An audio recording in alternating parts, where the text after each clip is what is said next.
City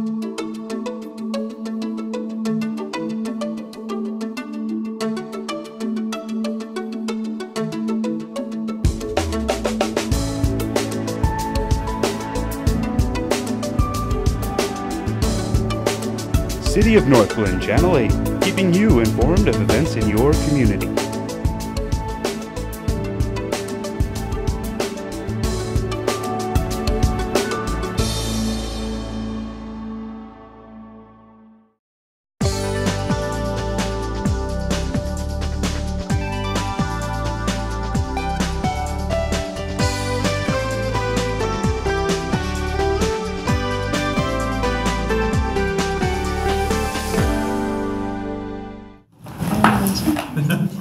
Good evening. I'd like to welcome everyone to our June 4th City Council study session.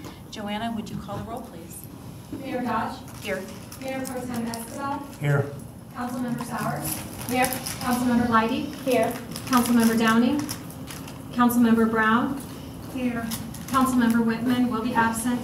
Councilmember Duran-Mullica. Here. Councilmember Wilford. Present. Okay. Brooke, you are on first with the sustainability program update. Great, thank you, Mayor. I'm going to ask Becky and the ICLEI and EPS team to come up. Becky will be kicking us off with a tee-up of what we're here to do tonight, and then Angie will roll into to some of the specifics, and then EPS is going to wrap up with some cost-benefit analysis scenarios.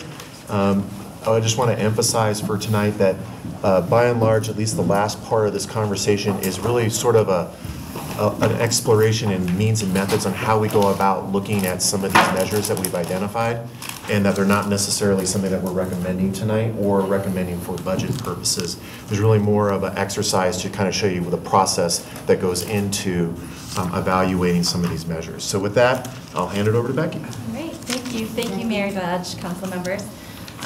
Like Brooke said, tonight is really an update to give you guys some background on what the sustainability team, the internal working group, has been working on for possible strategies. Like Brooke said as well, they're possible strategies. They all need to be vetted and assessed into the future to determine if it's a good decision for the city moving forward. But there are a lot of strategies that city staff has come up with, and Angie will talk more about that and how we're going to go through and prioritize them. Also, I was just going to mention, and I totally lost my train of thought, so maybe I will just turn it over to Angie to talk about. Yes, we did want to get some feedback tonight as far as creation for a sustainability task force that's more external focused. At this point, we're thinking we don't want to build a committee that meets regularly into the future until we have more momentum citywide, but we do want a task force to consider the vision statement and high-level goals, as well as some of the possible strategies, and see if they have additional ideas of things that they would like the city to pursue. We want some feedback on who should be on that task force, if you guys have any ideas, or how diverse you would like it, or how many people, so that we can start working on forming the task force and getting some of their ideas. Probably one meeting, maybe 2 meetings, and then we'd bring back their comments to you guys. So would this be like a neighborhood, like we did with the rec center where we had the task force? Yeah, something very similar, but probably not as many meetings. And then it might be a group that we can tap into as this starts to build more momentum into the future, and possibly even consider having a sustainability commission or sustainability committee of some sort. The only comment I want to make on that is that we look outside the box and not keep using, you know, the same residents that always want to help us. We need to find, you know, other residents to participate. That's my only comment. Okay. All right, so with that, I will turn it over to Angie to discuss the process to date and sort of what you guys can expect as next steps in this project. And then EPS will take over with the cost-benefit analysis. Great. Thank you, Becky. Hi, Angie Fife with ICLEI, Local Governments for Sustainability. Thank you, Mayor Dodge and Council, for having me back again tonight. And it's a pleasure to be joined by our partners here tonight, Economic and Planning Systems, Andrew Knudsen and Elliot Killam, who will go into the cost-benefit analysis that they've prepared for us. So since we last met, you can see that the team has continued to develop some strategies that they believe will help achieve these goals that they've put forward. We talked last time about high-level goals. We're now trying to get down into some more quantifiable, specific, measurable, actionable goals that can be achieved in the next 1, 3, and 5 years.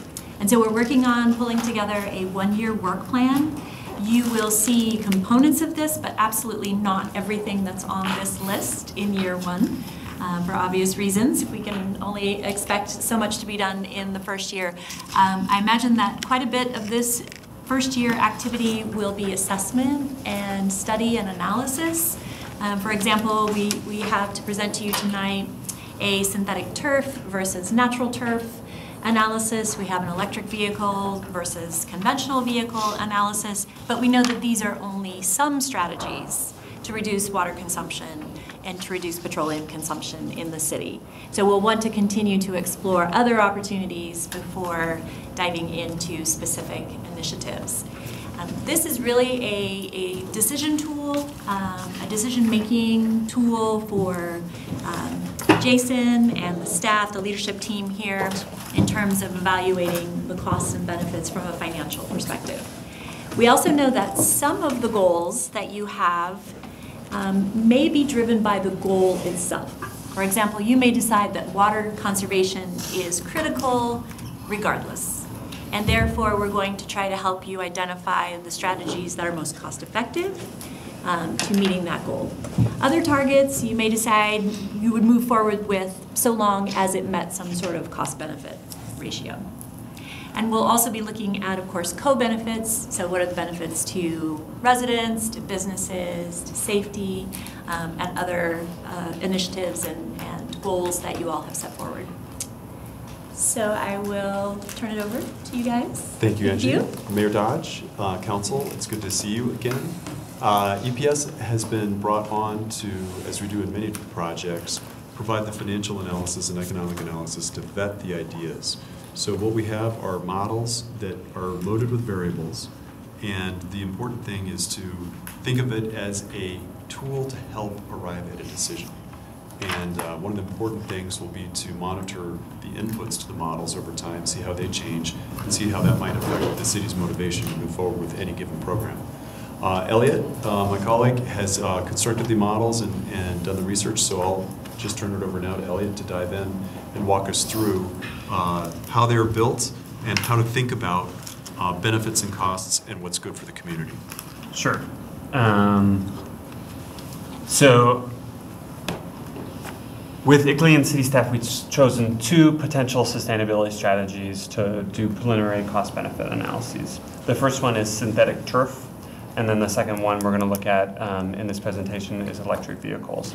So similar to Angie, I want to emphasize, Angie and Andrew, I want to emphasize a couple of things. One, these are built as tools for the city to use over time, and it'll be important to update specific factors in them as they change. So for example, as fuel costs change, that impacts the cost and benefit of switching to an electric vehicle. As fuel costs increase, the benefits of electric vehicles also increase. And also, we are still refining some of the factors that we used in this model. I think most importantly to point out is value of water. We'll have a kind of an overall discussion of what value of water should be. What's the value to the city of reducing 1,000 gallons of water or reducing 1 gallon of water? And there are a number of different ways to look at it. One would be looking at just the price of water. Another would be, as Angie mentioned, what's the most cost-effective way of reducing a gallon of water if the city decides it's an important goal.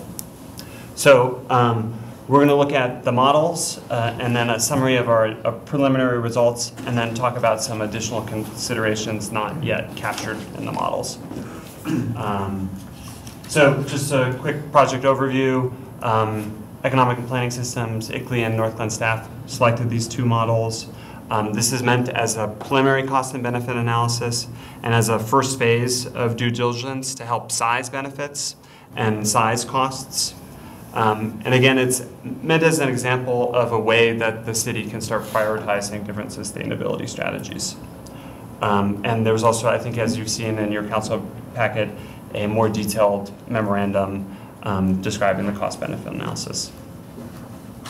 So starting with synthetic turf, we're looking at an investment in synthetic turf versus leaving fields as natural grass. This is kind of an unfair comparison. I think a more apples-to-apples comparison would be investment in synthetic turf versus investment in a new natural grass field. But we thought it was a more kind of realistic investment decision for the city. They already have fields that are natural grass, and they'll probably convert them into synthetic turf.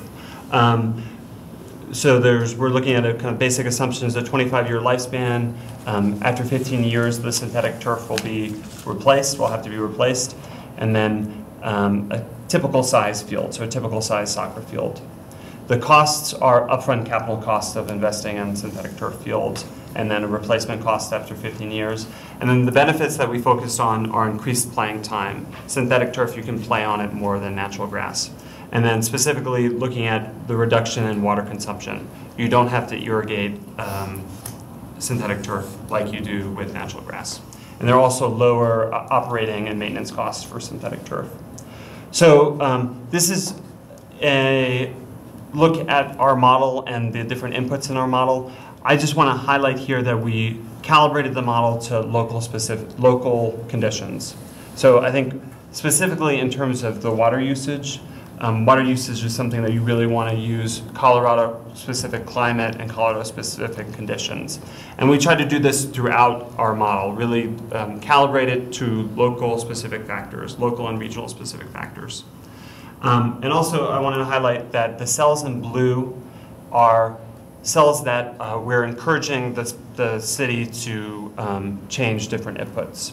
So it's part of the process of updating the model as factors change or as different questions change. What happens if you want a larger field? How does that impact the cost and benefits of the cost and benefit results?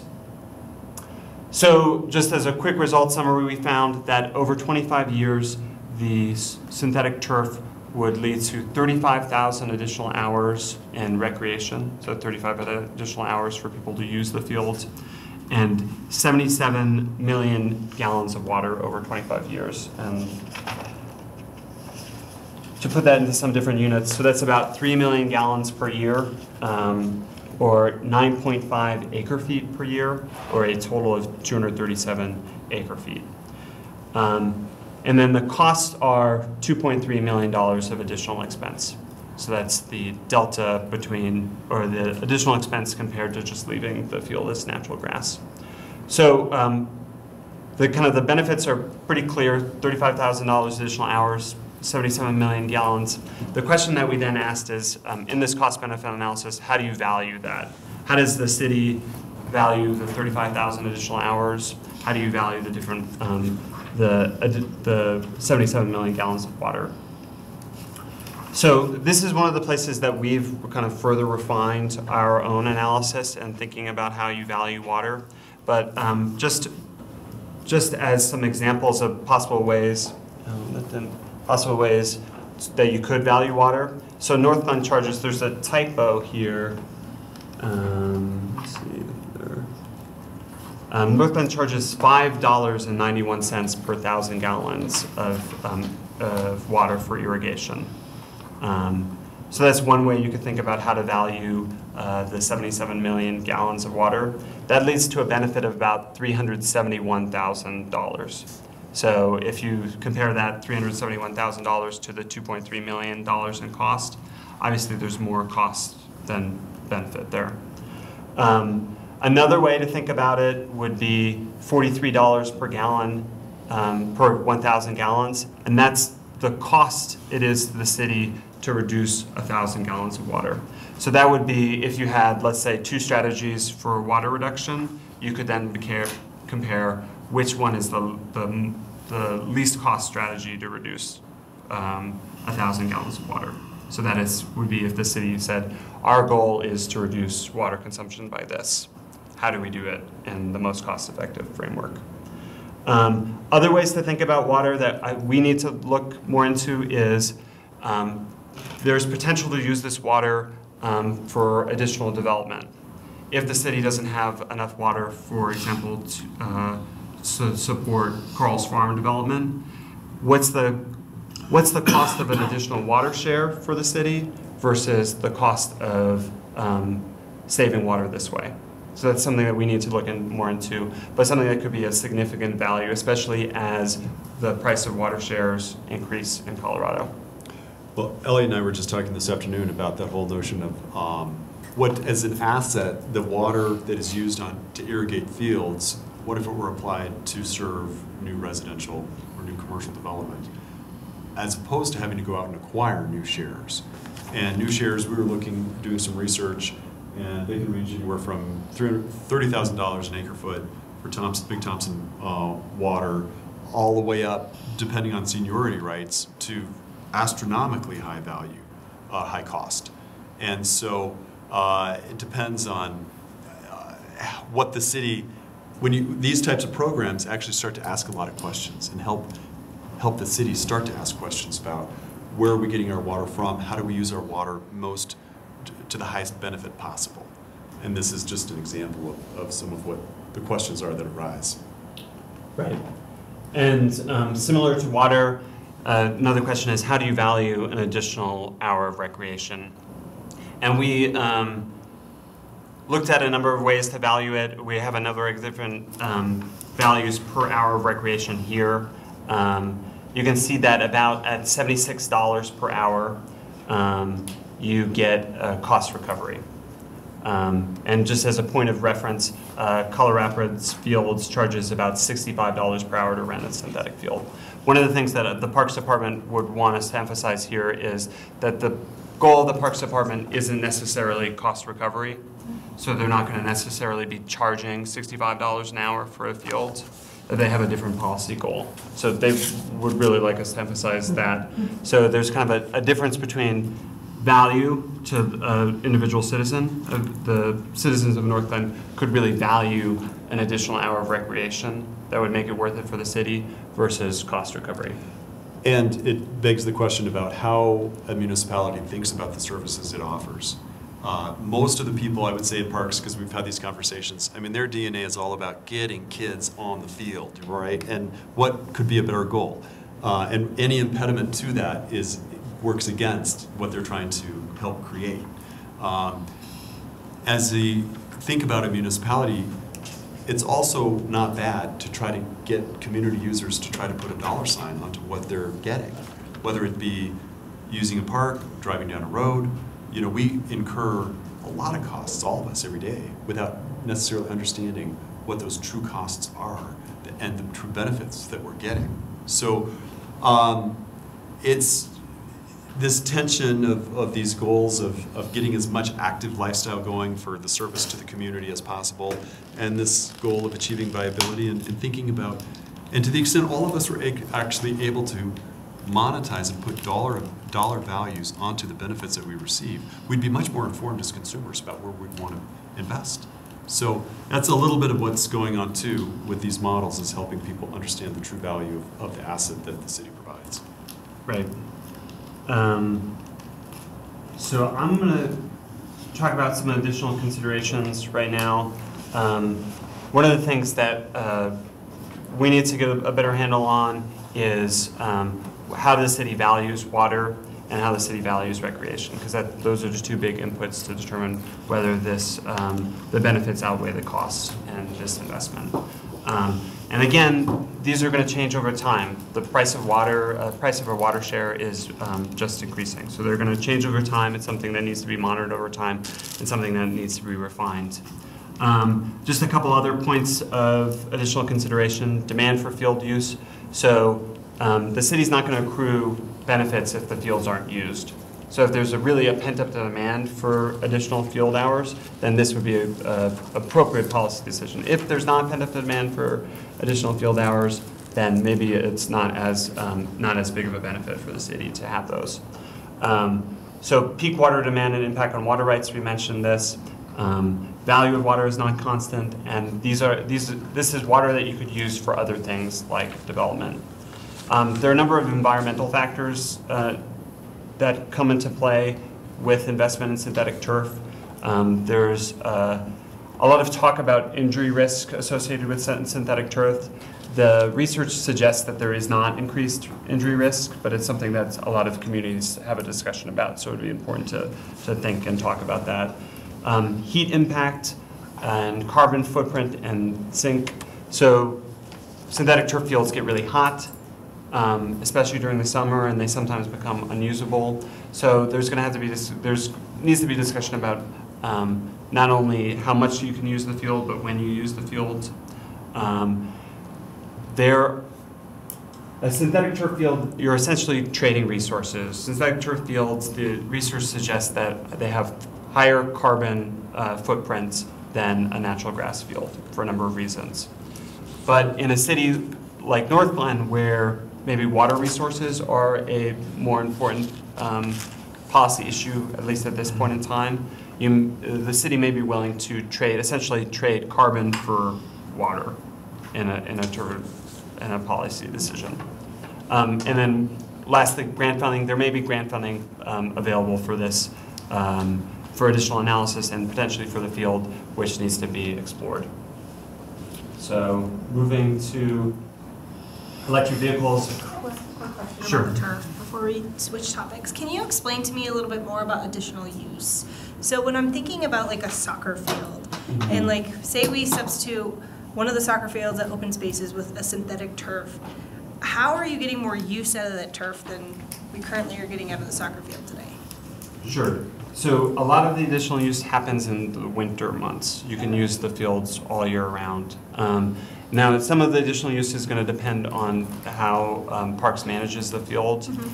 Synthetic turfs can be used right away after heavy rains, for example, whereas a natural grass turf, you may want to rest the field or not use it right away because it kind of destroys the field. So those are the two main ones. I would say the biggest benefit is really you can use it all year round. Unless it gets too hot. Unless it gets too hot in the summer, which is again an important, like when you want to use it, it's going to be important. Maybe you don't value winter hours as much as you value summer hours or summer hours and the noon peak temperature. And I think that in general, grass turf has a certain weekly or daily utilization aspect to it, whereas in a turf situation, you can go beyond that time frame. So, for instance, you may only be able to put 3 games a day on a turf, and then it needs so many days of recovery before you bring them back on. With the turf, you can actually, that's a multiplier because it doesn't have that same recovery time that might be necessary, especially with the varying weather conditions as well. Yeah, and this was, in talking about it with park staff, they talked a fair amount about the constraints and how their demand for fields far exceeds the available supply.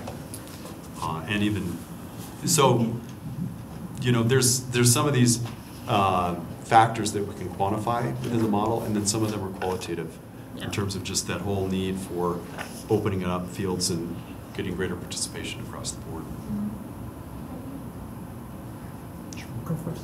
Okay, thanks.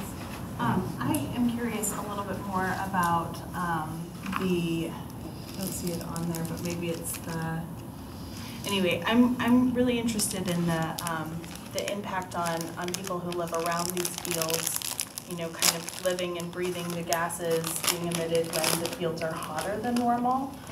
So I don't know if you guys have come across that or have any studies that point to some of those long-term outcomes. If any studies, I don't know if synthetic turf is old enough to identify if there are cancer-producing things that are being emitted from the fields or not. Right. I did not come across that in my research. I think it's definitely something that we can look more into in terms of that. I don't know. Yeah, something we can make a note of. Because I want to fully understand what the impacts are to our residents before we ever consider moving down this pathway. Because doing a simple Google search, it brings up a lot of concerns around some of those, impacts on people's health and the chemicals that are being emitted into the air. Sure. I also noticed that you don't have any line item in here for for cleaning of the turf. Is that included in maintenance, or is that an additional line item that just wasn't included? It should be included in the maintenance cost of the field. We actually got our maintenance costs from Broomfield, who has synthetic turf field, so we based that on how many hours and dollars they're spending to maintain their synthetic turf. So it should be included, but It is. And on both sides too, the natural grass and the synthetic, the O&M costs for each are. Okay. And then is there, I mean, I assume there are studies additionally in terms of, how this impacts our ecosystems. Can you speak to that at all? In terms of, I can speak a little bit to the carbon piece of that. I would assume it also has some negative impacts on ecosystem benefits, just because it is switching a natural turf field to a synthetic. I don't know what the size of those benefits. I'm not sure how much ecosystem value just a soccer field that's used a lot and has kind of one type of grass has. So I can look at, I guess in short, I can look into that a little bit more. I guess I just feel like I want more information, because when I hear synthetic fields, I'll be completely honest, my initial thought, I think of the Lorax. I think about Meadville. I'm sorry, I do. I think about there being more and more plastic in circulation, and I've seen so many articles about how plastic straws and plastic bottles are killing our environment. So the idea of overlaying a natural area with more plastic, to me, just feels not good. It's not a direction that I want to see our city go in. But anyway, I'll leave that there for the sake of discussion, but I really would love to see more information that's positive and negative on both sides. No, please, I'm good. Were these fields, for these fields, is there special irrigation that has to be done for when there's storms, and where's that water going to go? And I know we have concerns about our infrastructure anyhow, as far as water draining. Sure. So synthetic turf fields aren't kind of natural stormwater drainage like natural turf. So typically you do or you can install as part of the upfront cost drainage systems. But again, there's not as much kind of that stormwater benefit that you would get with a natural field. I like grass. Right. And you're trading, it's a resource trading, right? Right. You have water on one hand that you might have a lot of value on, but then you're trading natural grass and some additional carbon and some of these other environmental impacts. So it is sort of, you do have to balance those two things. Sorry, last question. I'm curious, based on the water, are there any studies or any data that you can point to about the water that comes off of some of the synthetic fields? Is it, contaminated? Is it not? Like, are there new things in it, right? Because water, when it goes into a playing field, it's absorbed directly into the soil, right? So this water is going to go somewhere. It's probably not going to be absorbed unless it is in fact porous, which if it is, I'd love to know that. But what is this water that's coming off of the field? Is it safe if it's going into our wastewater management treatment or whatever it is? Like, is it safe? Is it not safe? And then also, how are synthetic turfs impacted by major weather events? If we have a flood, I don't know if we have a soccer field or a playing field in a floodplain, but if we do, how would that impact the turf? And is that something that we should consider in the cost of the switch, because we can't anticipate the weather? All good questions, Jen. Cheers. No, seriously. Yeah. Those are all good ones. I think those are really good questions too that we can definitely look into. One of the things that I think is important to just remember is that with the possible strategies, this is an exercise we need to do to sort of vet out these values. Do we value water conservation more than carbon omissions? Because in this case, the field does have a carbon footprint associated with it, and so there are, like Elliot said, the resource trade-offs that would also need to be considerations, as well as public health considerations to make this decision and try to inform it. And I appreciate that, and I appreciate this discussion and this coming before us. I think it's really valuable. I want to figure out, are there ways that we can better help our residents and our city ourselves conserve water before we go down this pathway, right? Where there just seems to be so much unknown. One of the things Angie and I talked about in a phone conference was after we got this analysis that, yeah, synthetic turf is a good way to conserve water for the city, but maybe there are other things that we could do that might be better water conservation tools that don't have the same kind of capital investment associated with it. So, yeah, I hear you. Okay. And one of the things I'll say, I think this analysis becomes more helpful when you do start having other strategies that you've done a similar type of analysis for, and you can be like, okay, which one is the most cost effective? Mm-hmm. I guess there probably are more cost effective ways of lowering water consumption than synthetic turf, the kind of lower hanging fruit. But as water prices increase, or as you kind of start doing those lower hanging fruit, this might then become something that's like more appealing and more attractive to the city. So we're going to switch to electric vehicles now. So we are focused on a kind of specific question of what's the cost and emissions benefits from purchasing an electric vehicle versus an internal combustion engine. So we're going to use two acronyms, EV and ICE, throughout this. So EV, electric vehicle, ICE, internal combustion engine. So the costs are electric vehicles have higher capital costs, including some investment in charging infrastructure. And the benefits are reduced emissions, reduced air pollution, and lower O&M and fuel costs. So some of these benefits are a little harder to put dollar values to. So reduced emissions, it's a little harder to put a dollar value to. A number of people have done that, and we kind of reference some dollar values. But again, that would probably be something that's more associated with a goal of a city. Our goal of a city is to reduce our emissions by this much over this time period. Moving through, we built this model again to update. So the blue cells are cells that we're encouraging people to change, and they include, so we're looking at two different vehicle types, sedans, and they're the most electric vehicle options for sedans right now, and also heavy pickup trucks. There are not a ton of electric vehicle options for purchasing of heavy pickup trucks, but one of the reasons why we included it is there's a lot of carbon benefits for using an electric pickup truck over an ICE pickup truck. Right now we're focused on two vehicles, a Ford Focus versus a Nissan Leaf, and a Silverado 350 versus a Workhorse W15, that's the EV pickup truck.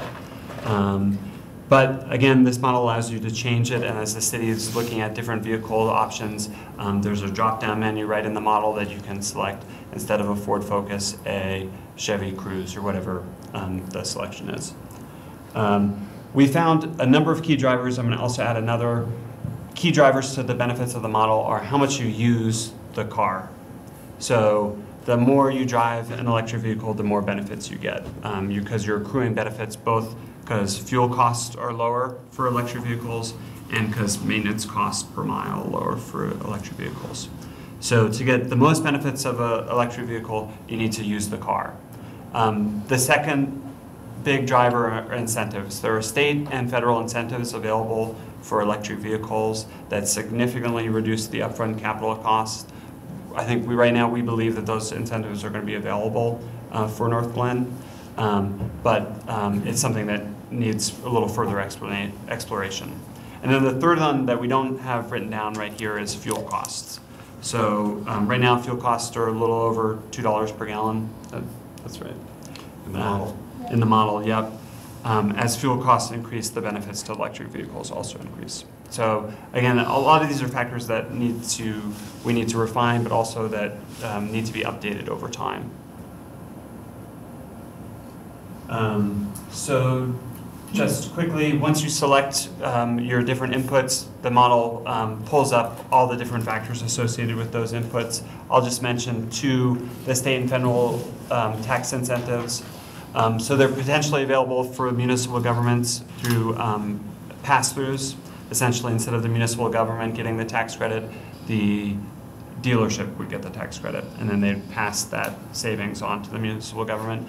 There are also some state programs that offer funding for the incremental cost difference between an ICE vehicle and an EV. Can I ask you a question real quick? Sure. We had a conversation either last week or the week before about the charging stations and kind of like an approximate cost for them. Yes. Do you, by any chance, have any numbers? I do. I think it should be right in here. So charging infrastructure, the model right now estimates that it would be about $1,500 per charging station. I believe that includes some state incentives for that, state funding for that. So you feel that the 1,500 is already reduced by state funding? Yes. Okay. Is it possible to get more information on that? Yes, definitely. Thank you.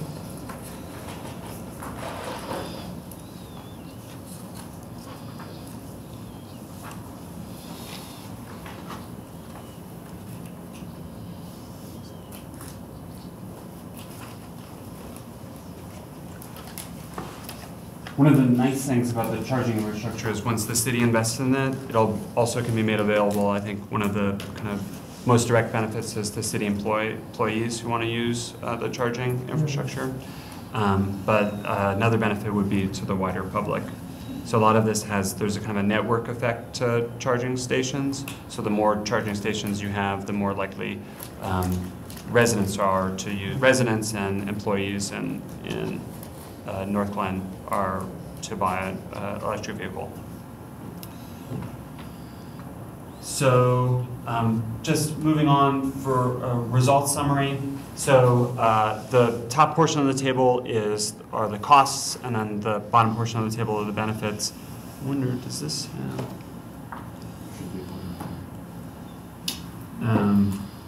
so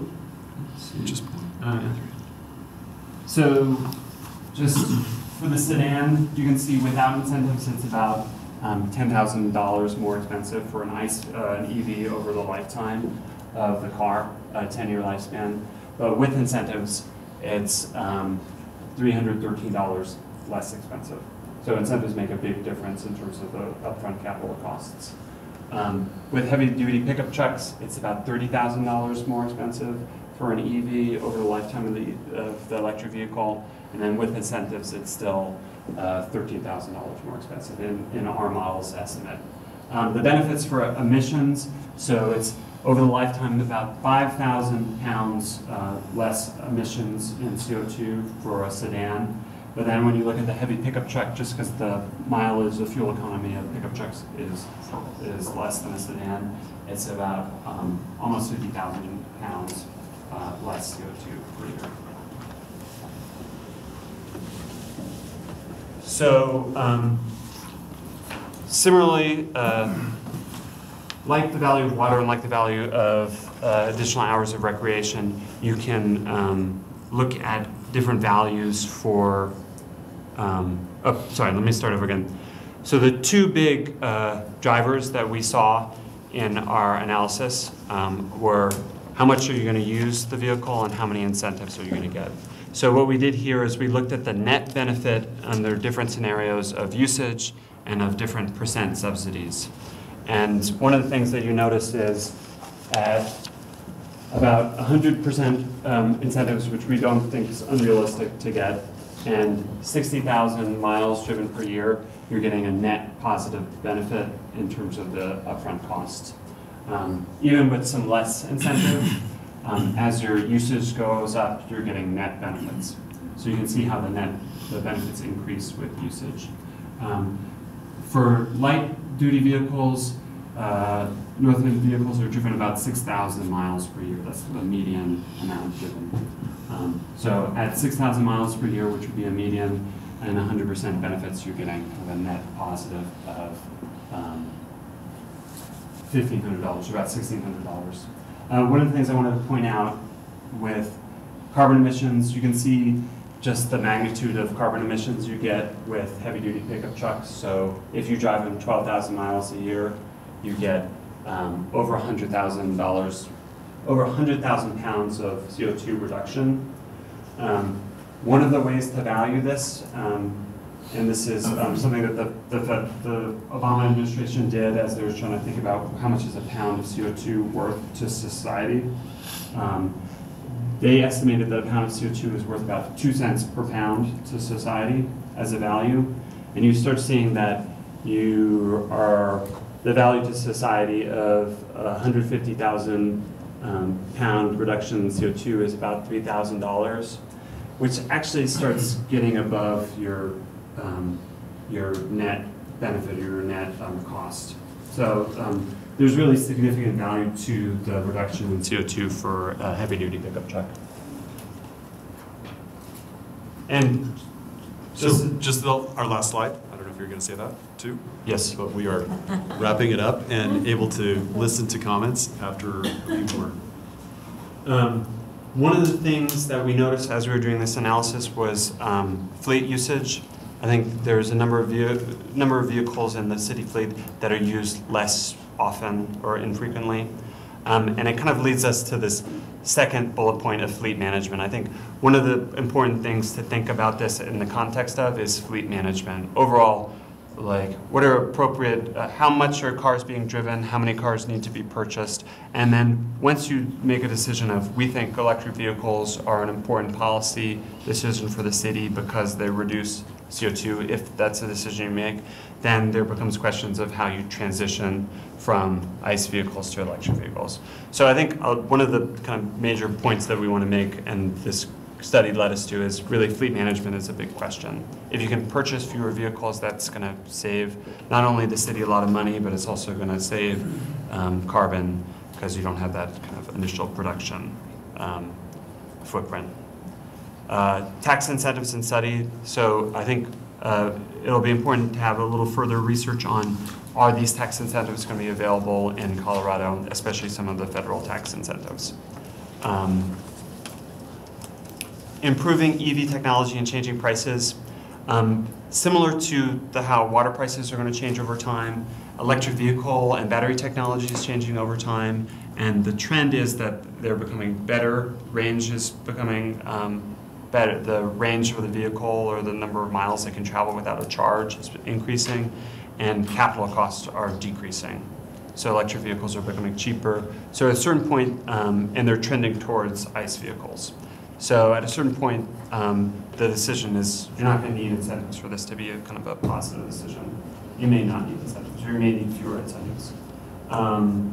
Changes to power mix is another thing to pay attention to over time. As more renewables are introduced into the power generation and the power grid, then the emissions benefits for electric vehicles become better.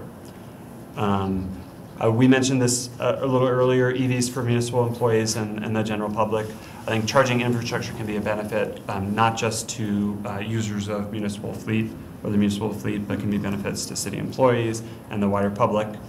Idling, this is something we talked about with Public Works quite a bit, but it kind of points to how vehicles are used. The number of vehicles need to be on all the time. So for example, a police vehicle needs to be idling all the time. So there's going to be certain benefits to, certain costs and benefits compared to an ICE vehicle to an electric vehicle for idling that our model doesn't yet capture. One of the things that we want to look at in further detail is hybrid vehicles and compressed natural gas and compare their benefits to electric vehicles and ICE. And then I mentioned this earlier, but it's not something that's quantified in the model, or the air quality benefits. Electric vehicles don't emit air pollution locally. ICE vehicles, internal combustion engines, do. So there's air quality benefits associated with electric vehicles that could potentially be significant depending on the scale of the program. And I think that is our last slide. So we've tried to be comprehensive and hopefully give you a good platform for decision making and open for discussion. I wouldn't actually make a comment, so thank you for bringing this forward. I think something that's always important to me when we're talking about something like this is comparing success stories of other cities, same, and not just huge cities, because I understand huge cities have huge budgets, but Northglenn doesn't have that. So I always would like to compare it to a city that has a similar budget, similar population, and see, you know, who's tried it, how have they implemented it, that type of thing. So just hearing success or failure stories is important for me to make any kind of decision like this too. Right, and that's one of the things we talked about. I think there are a number of different ways that you could prioritize different sustainability strategies, and I think this is one way, but also just talking to other cities and thinking about, you know, what was most successful for them, you know, how did they implement a sustainability program? Becky or Angie, do you want to talk about the membership that Northglenn got? Sure. I'll just mention that part of what we at ICLEI will do for the post-completion of this project. ICLEI is a network of local governments, and we do have many small local governments that are, you know, less than 50,000 in population. And we've actually had Becky and Ashley talk to a few of those local governments to kind of see how they got started and how they're structured and what was their approach getting going here on sustainability. So Northglenn will become a member of that network going forward, and so even after the completion of this project, we'll be with you under a membership situation so that you can continue to have those peer exchanges. We do have peer exchanges at both the elected official and the staff level. So if that's ever of interest to get together with other elected officials, we would love to connect you. Yeah. I think that's a really good opportunity for us, so thank you. All right. Yeah, sure. Okay, thanks. So with you all bringing this forward to council, were you looking for any sort of feedback on the task force? Like, I don't want us to move forward and close this out if that's something that you want. And then secondly, is this the first in a series of cost-benefit analysis that we're going to be seeing more regularly in terms of, you know, starting to move forward towards policy decisions? Right.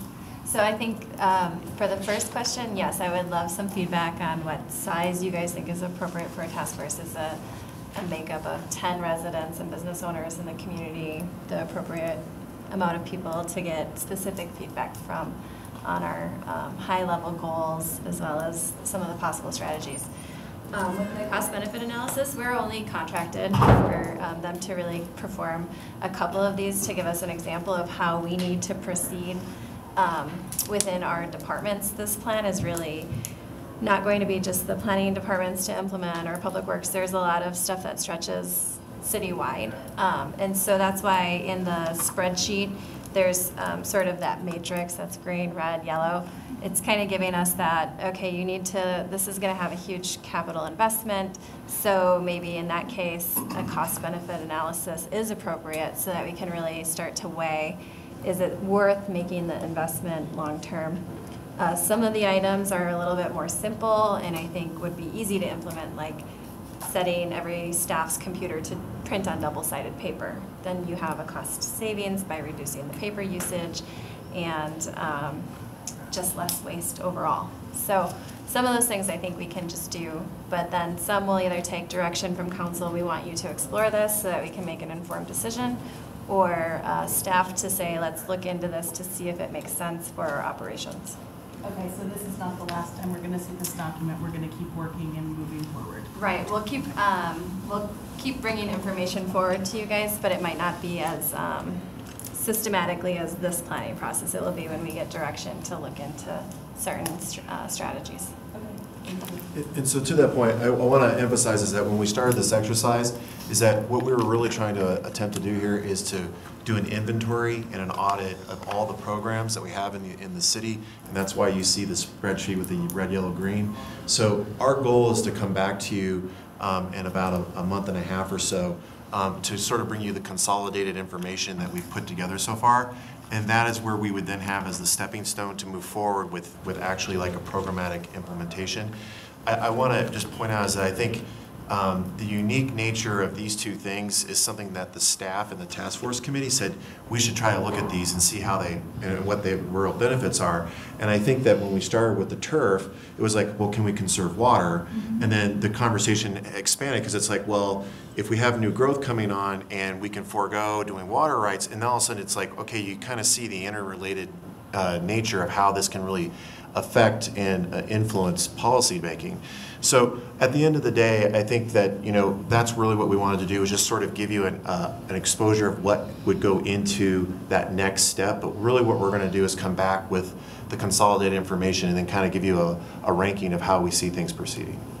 And one of the things that we'll be working on with the task force over the next month is creating a priority list, as Angie mentioned before, with here's what we could start doing in the next year. Here's what we can do in the next 3 years and 5 years. So, thank you. So are you looking for feedback of numbers and who we think would be Yeah, that appropriate would to be be? really Okay, does great. anybody have any feedback on the Thoughts makeup on of the that? task force committee? I think 10 is doable. The only problem is I think it depends on, you know, how many meetings are you talking about in time and stuff like that, because some people might not be able to make every single meeting. So maybe like 10 to 15 people. Community member wise, I mean, I would really like to see a lot of business input, because I think it'd be nice to have a good balance between residents and the business community. Anyone else? Jenny? I promise I'm not going to talk too much. I'd really like to see some young people included. I know that I think STEM had done some sort of, you know, how do we get our residents to recycle more? And so I know it's something that's on the mind of our youth. And I know that we've seen some really incredible, dedicated young people come through the Youth Commission. So I think those are a couple folks that I'd love to see included. I'd love to see additionally a diversity amongst wards. And then I assume that some of the other municipalities that are a part of Igley probably already have a task force. And so if there are some best practices that you all have identified that have made the task force work really well together, I think, you know, it would be good to take a lead from you guys in terms of what that looks like. And then I would also add, and I'm sure this is so obvious, you guys have already considered it, but that you're talking with Parks and Rec. Somebody from Parks and Rec has to be there. Obviously, fleet services, somebody in our fleet services has to be part of the conversation too. So, yeah. Anybody else? No? Is that good enough to move forward? Yes. All right. Well, thank you so much. Angie, Elliot, Andrew, Becky, Brooke, thank you.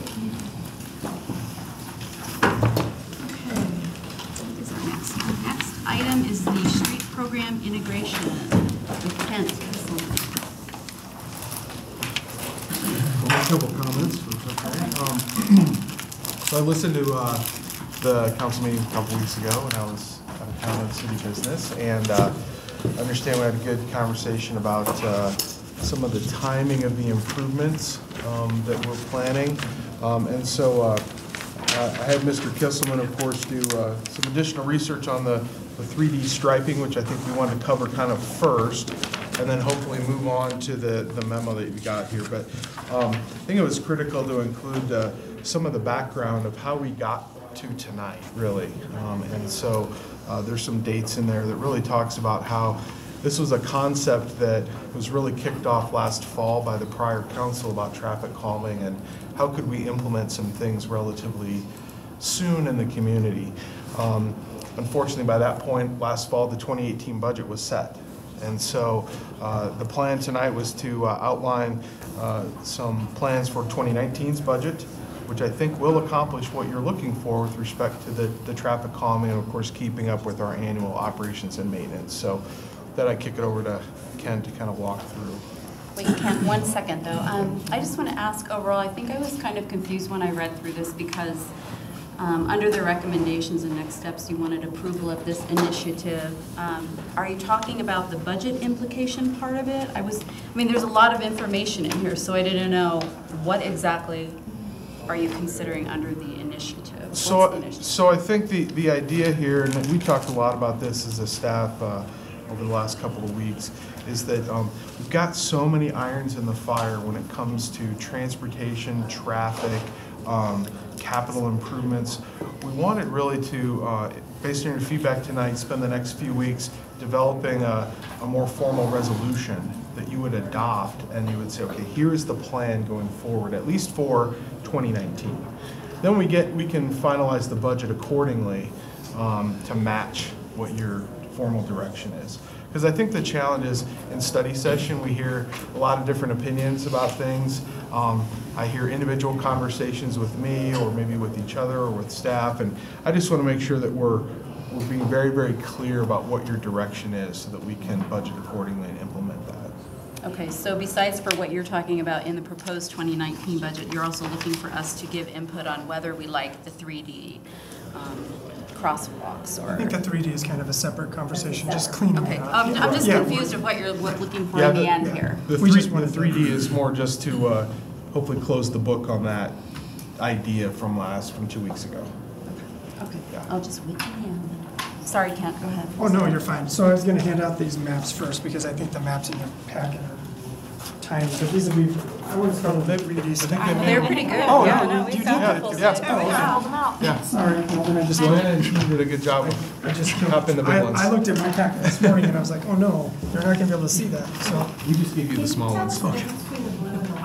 Yeah, when we get to there. Oh, okay.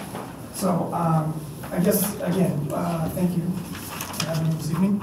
I'd like to just begin with our 3D dimensional conversation. So we kind of had a memo within our memo, and again, this goes back from the Livingston 112th Place public meeting, and then, a couple weeks ago, we had the staff meeting, the study session with respect to the 3D dimensional crosswalk. So we looked into it, and the study that we found was completed in Western Michigan. It's not exactly the same, but it's the one study that we could find in the United States that was done.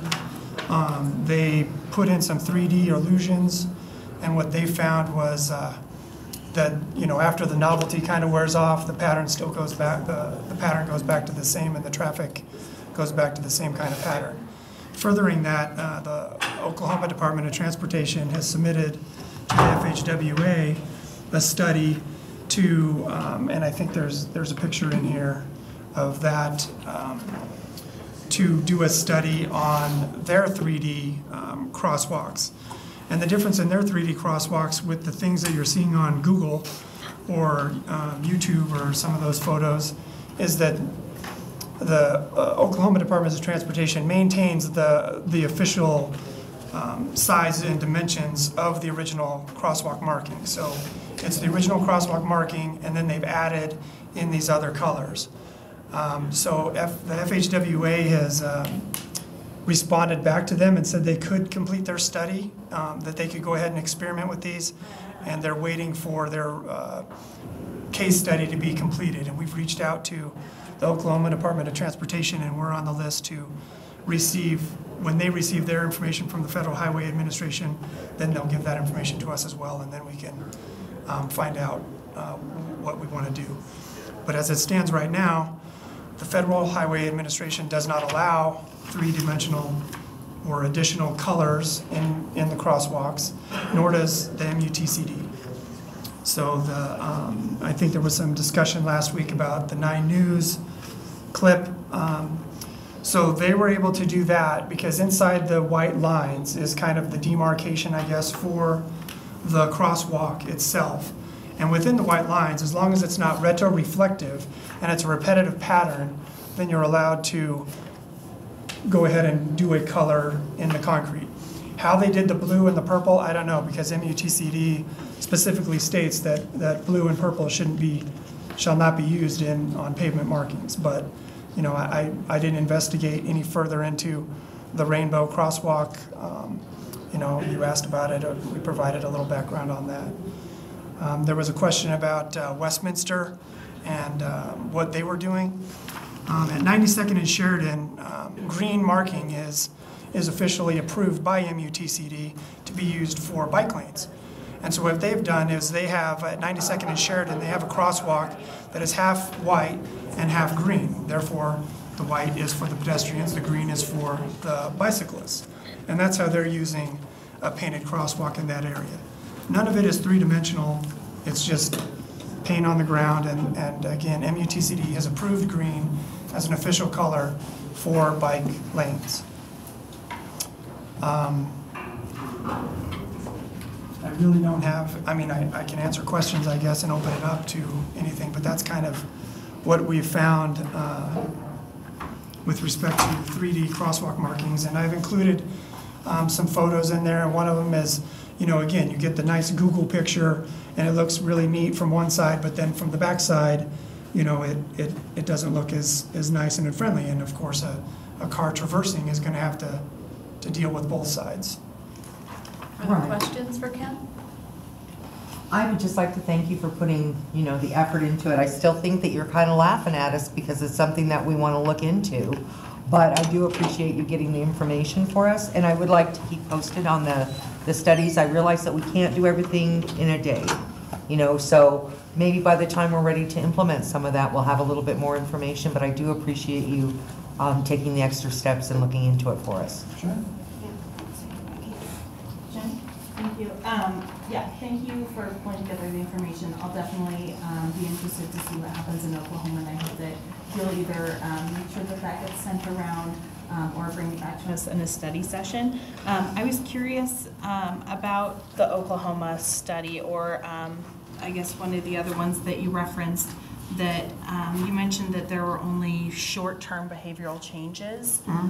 Did you get a sense of how long those behavioral changes were? Just because we've been talking a lot about what can we do in the interim to slow folks down until we can get some of these bigger ideas implemented. And so I'm wondering, you know, if it was 6 months, if it was 3 months, would that buy us some time? Is that something that we could potentially use? Yeah, I think we're really, you know, I would really hang my hat on the Oklahoma study, just because it does, again, it keeps the consistency of the existing crosswalks, and doing something outside of that, you know, I mean, we would have to, I would think, apply to the FHWA or something of that nature if we wanted to do something outside of that, the norm, I guess. So there's already this established, you know, criteria that they're doing the case study on, and maybe they'll have more information when that comes out.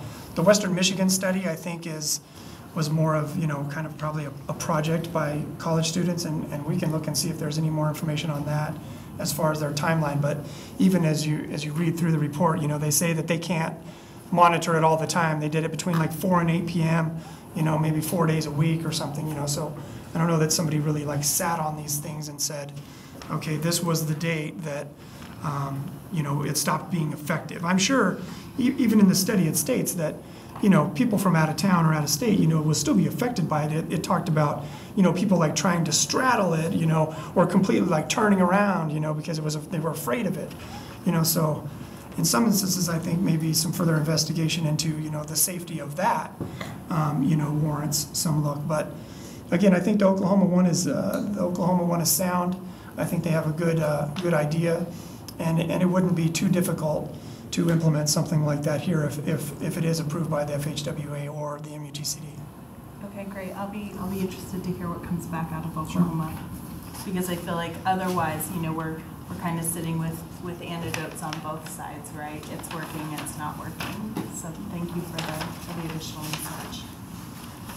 For residents, will you please explain to them what the FHWA is? Oh, the Federal Highway Administration, sorry. Thank you.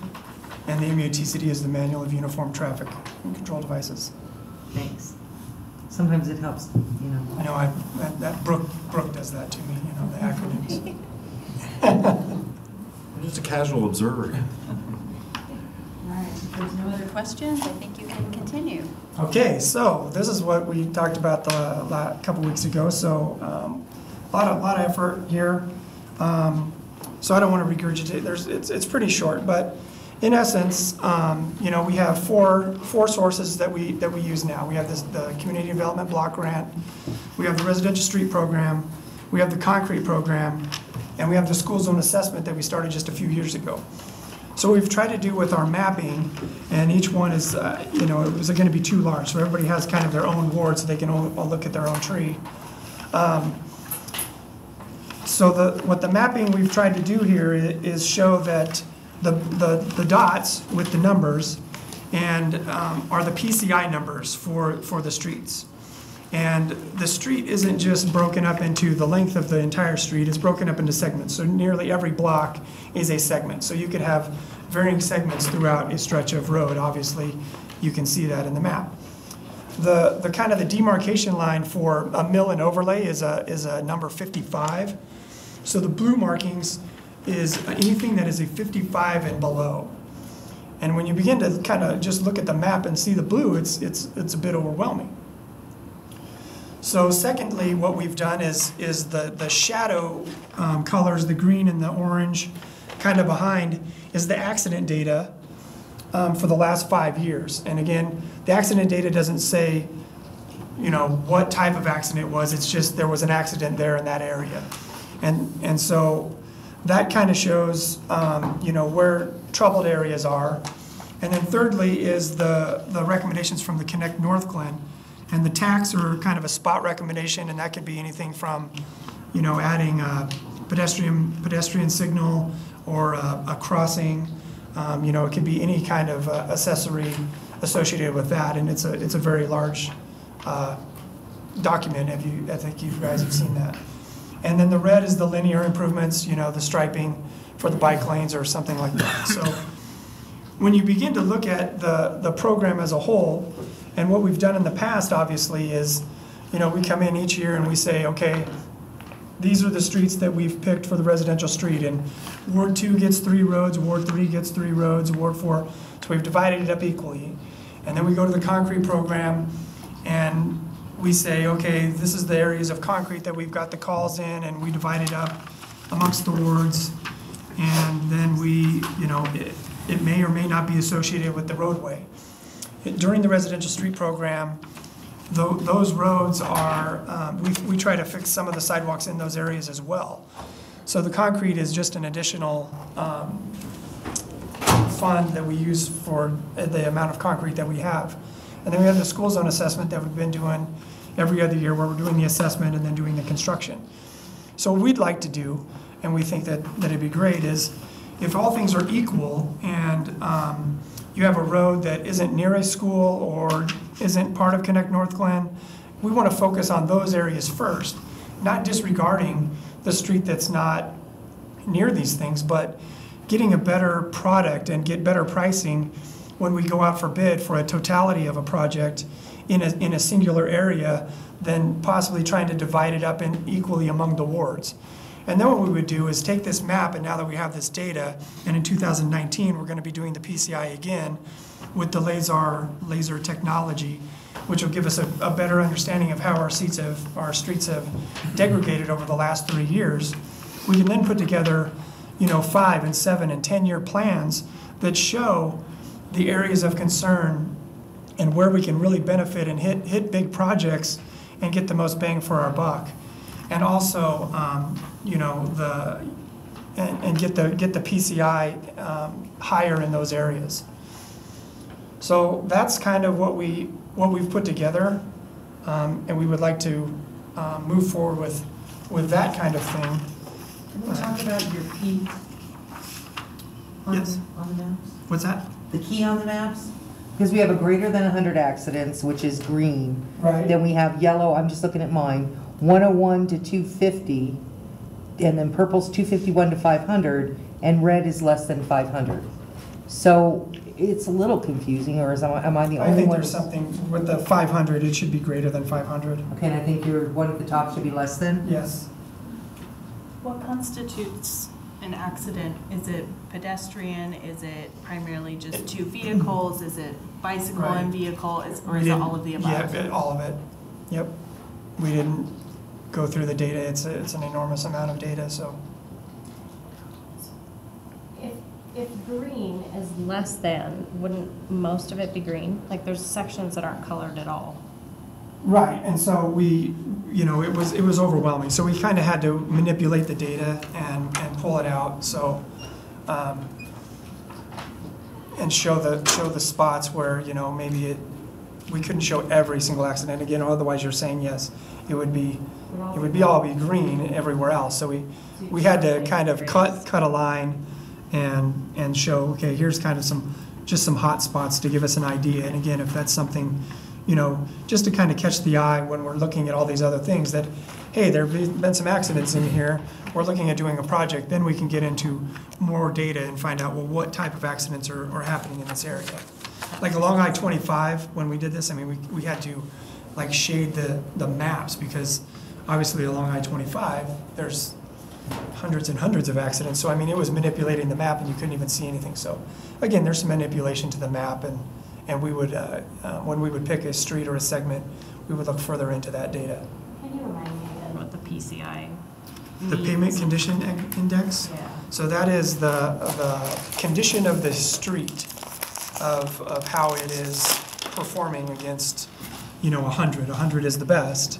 Okay. And I wanted to know. I don't know what that number means. Okay. right, and City Council passed a resolution many years ago that said they would like to maintain their streets at a 70. Okay. So the streets that are below a 70, or is it below 55? 55 is below a mill and overlay, and then several years ago when I first got here, we were pretty much just doing mill and overlays, and it was taking up the entire budget. So we looked at alternative treatments, and so now I think, and you've seen it over the last couple of years with the residential street program, we do slurry seals and chip seals, and the operations staff goes out and does crack sealing. So those are the streets above 55 that we can do treatments on and maintain the life cycle of those streets longer than just waiting until they completely deteriorate below a 55. I know that the purpose of the meeting is to talk about the benefits and closely integrating with the street maintenance program. But I really want to point out again that this is going to be 3 years. We are trying to get something done on Claude Court to slow down that traffic, 112 to 12 to Claude Court. And I am concerned that now that we're talking about the mill levy, or we're talking about the slurries and all that good stuff, that we are forgetting, or I'm not getting how you want to address it. We're forgetting that we have these steps that we sat out in front of the public and we said, this is going to get done. You're exactly right. We sat in front of my, for the Ward 2 people and said we'd have it done before school started this year. Jim, that was your prediction that we would have this done on Claude Court by the time school started again. Oh, I heard you made that request. Did not make that commitment. I was not at the Claude Court meeting. No, you've made that commitment to me previously, that we could get this done by the time school started. My concern is that now we're going to be looking at, because I don't mean to be rude, but this whole thing started because we were trying to get moving on Claude Court, and I was pushing and pushing and pushing on Claude Court. So that's why every single one of these other meetings was taken and given. So what I want to make sure, and because I'm going to ride it to the end of time, I want to make sure that my Claude Court gets done in my 112th, and I'm sure that Jenny has some in Ward 1 that she wants to make sure that we get done. 4, I'm sorry. Ward 1. Ward 1 is HOAs, and you guys are all taken care of. So let's talk about that, and that was on page 2, because I kind of got excited about the mapping and all the work that staff did to put in there. So let's go to so let's go to the budget implications. So what we've done is identified, so the CDBG, which is the Community Development Block Grant, typically we've done sidewalks only on that program for the last few years at $200,000. Well, we've almost exhausted all the sidewalks we can possibly do or potentially do with that program. So Brooke and the planning staff has had discussions with CDBG, and we're able to expand that into transportation. So what we've done is we've identified Claude Court as a 2019 Community Development Block Grant, which we're completing the application for currently, and that will be done with those funds, that $200,000. Those funds will be used to complete Claude Court in 2019. The striping plan. And with the residential street, that doesn't change because we're not using that money. That money still stays with the same program. We just use the residential street, the concrete program, and the school zone assessment, and we kind of pool that money together for a more robust project. And then as far as Melody, the project for Melody, that's slated to be completed in 2019 with the 4 mills. So it's all separated out into 3 different funds where we can get all the projects done. And 112th would roll into Claude. It says Claude. Right. But we would include 112th and look at that when we do the design. Because we've got 112th going back both ways, from Livingston over and then from Claude over. Well, Livingston is separated from 112th Place, so Livingston is different. 112th Place does run into Claude, so that we can do with one project. Livingston is another project we have to look at that one, and maybe that becomes part of the residential street program. I have to look at what the PCI was. But Melody becomes its own project again with the mill and overlay and the striping in 2019 and using the 4 mills. Thank you. So the last time you came in front of us, you said that you would, the next time you came back, that you were going to be talking about some of the short-term solutions for traffic calming on the areas that we had held community meetings for and that we've talked about over and over again, that you would be bringing some recommendations as well as a budget. I'm not seeing that here. Is that a separate conversation from the one that we are having tonight? That conversation is going to have to be a money conversation. So there's no money appropriated for any kind of improvements. We know that. Right, so then I guess, I think I said at the last meeting, we can design something that shows that speed humps can be spaced at 500 feet, and we can space them along Claude. Those speed humps cost $6,000 each speed hump. We can install radar trailers or radar signs that it's spacing at 1,500 feet along these segments as well, and each one of those is $3,000. And I so understand that. We have those, but I guess I don't want to be defensive, but I'm the engineer, so I'm not the finance director, so I don't get to say where does the money come from. But so we put together the plan that shows what can be done with the budget as we move forward into 2019. Now, if City Council would like to direct, I guess, Mr. Hayes or the finance director or somebody to appropriate money, then that's not. I appreciate that. This is not exclusively directed at you. I'm just trying to share frustration in that I feel like we keep being promised that we're going to see these different options, right? I can't put these options together. I'm not an engineer. I'm an elected city council member who's hearing from Ward 4 that they want these things done. And so we've done the meetings, you've got the information, we understand that it's not currently budgeted, but I want to know what can we do this year. And what I'm seeing right now are some suggestions about what could be done in 2019, but nothing, pardon the pun, concrete. So this to me is not a plan. It doesn't tell me what our options are. So my introductory remarks were intended to state that this is the plan for 2019. So I think this is the whole reason we need to get a resolution adopting a plan, because we have talked about this at several different study sessions for the last several months.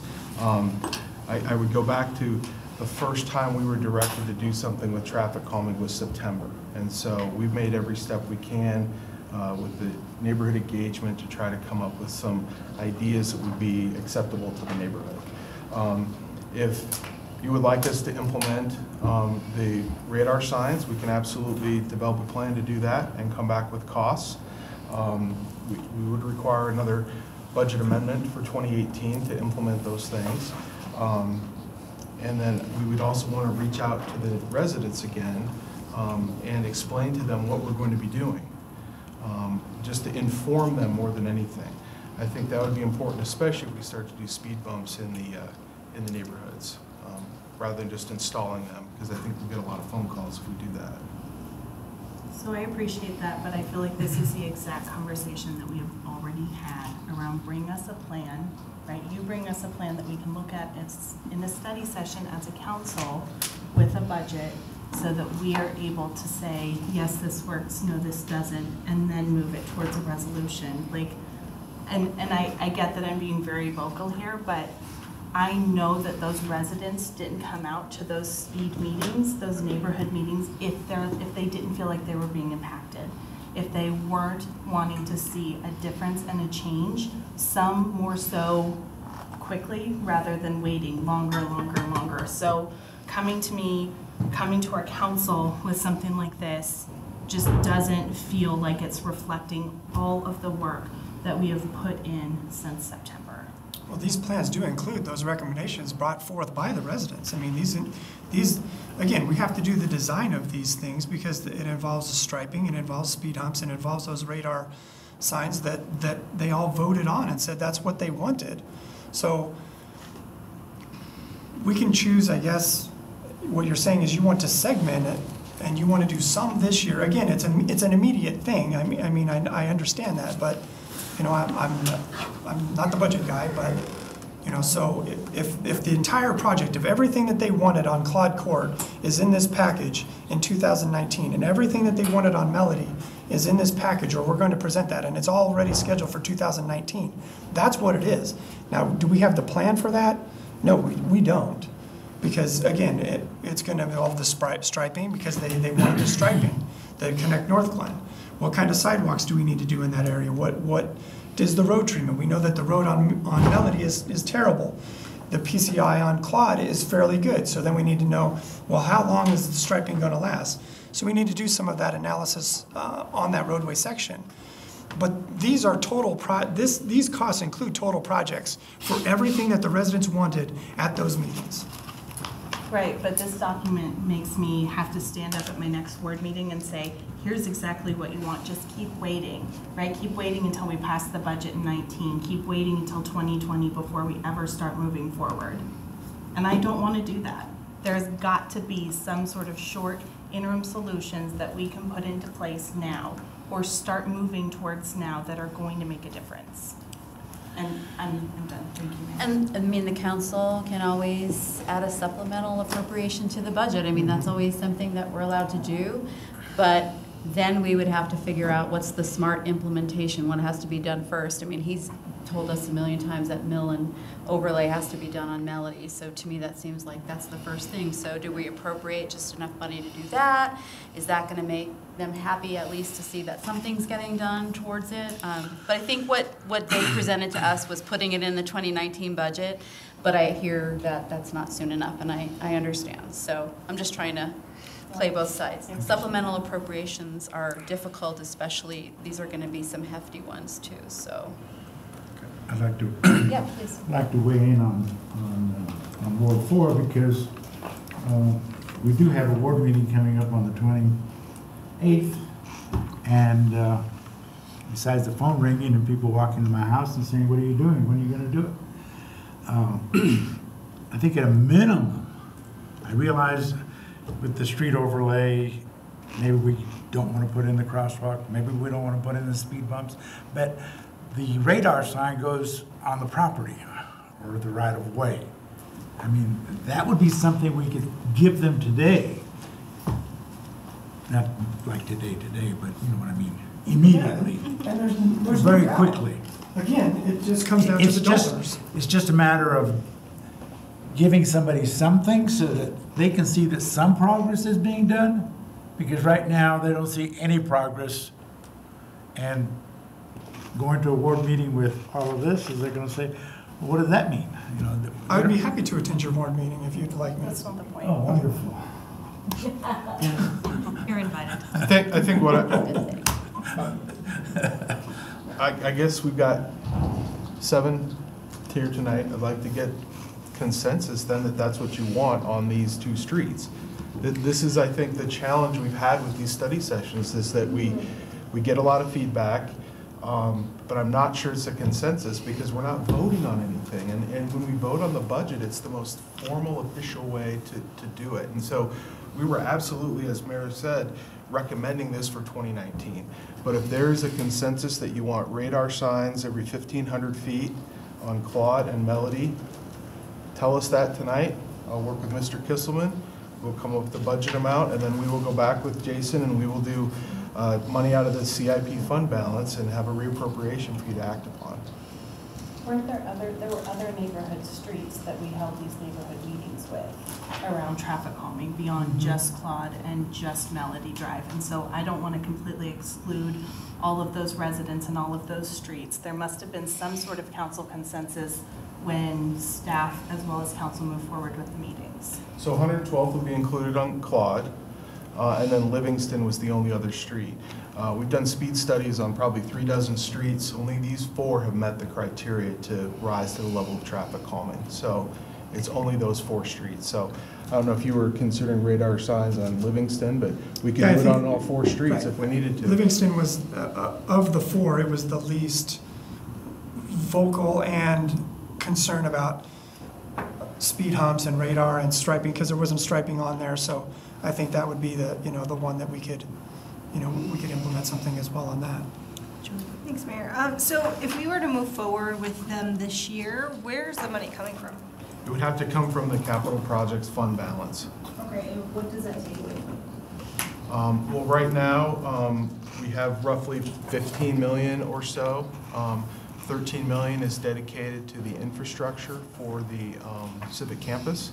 So we still have a couple $1 million in fund balance available. And based on what Mr. Kisselman was saying in terms of cost, this would not be substantial. Okay. But it would require some formal action because that is not a project we have in the budget for 2018. And I would just chime in, any kind of road treatment at this point in the season, I would not recommend that. We're not going to get any kind of benefit of cost at this point, or a contractor. It would be winter work, and we would be paying a high premium for that type of work. But and I'm specifically saying the mill and overlay on Melody. I wouldn't recommend doing any kind of striping on Melody prior to doing that mill and overlay. Again, as Councilmember Escobar said, the radar signs, that could be something we could look into. And we've all discussed about, the temporary type of speed humps, I think, are the way we've all consensus talked about having those versus a permanent one where we'd have to jackhammer, backhoe out the speed hump. Mayor, can I ask another question? First, okay, here's my really good question. On Claude Court and 112th, we've already had that road done, right? It's not going to require a mill overlay this time, right? Okay, so I'm not asking you for an exact dollar amount, but what if I went with my striping to start with?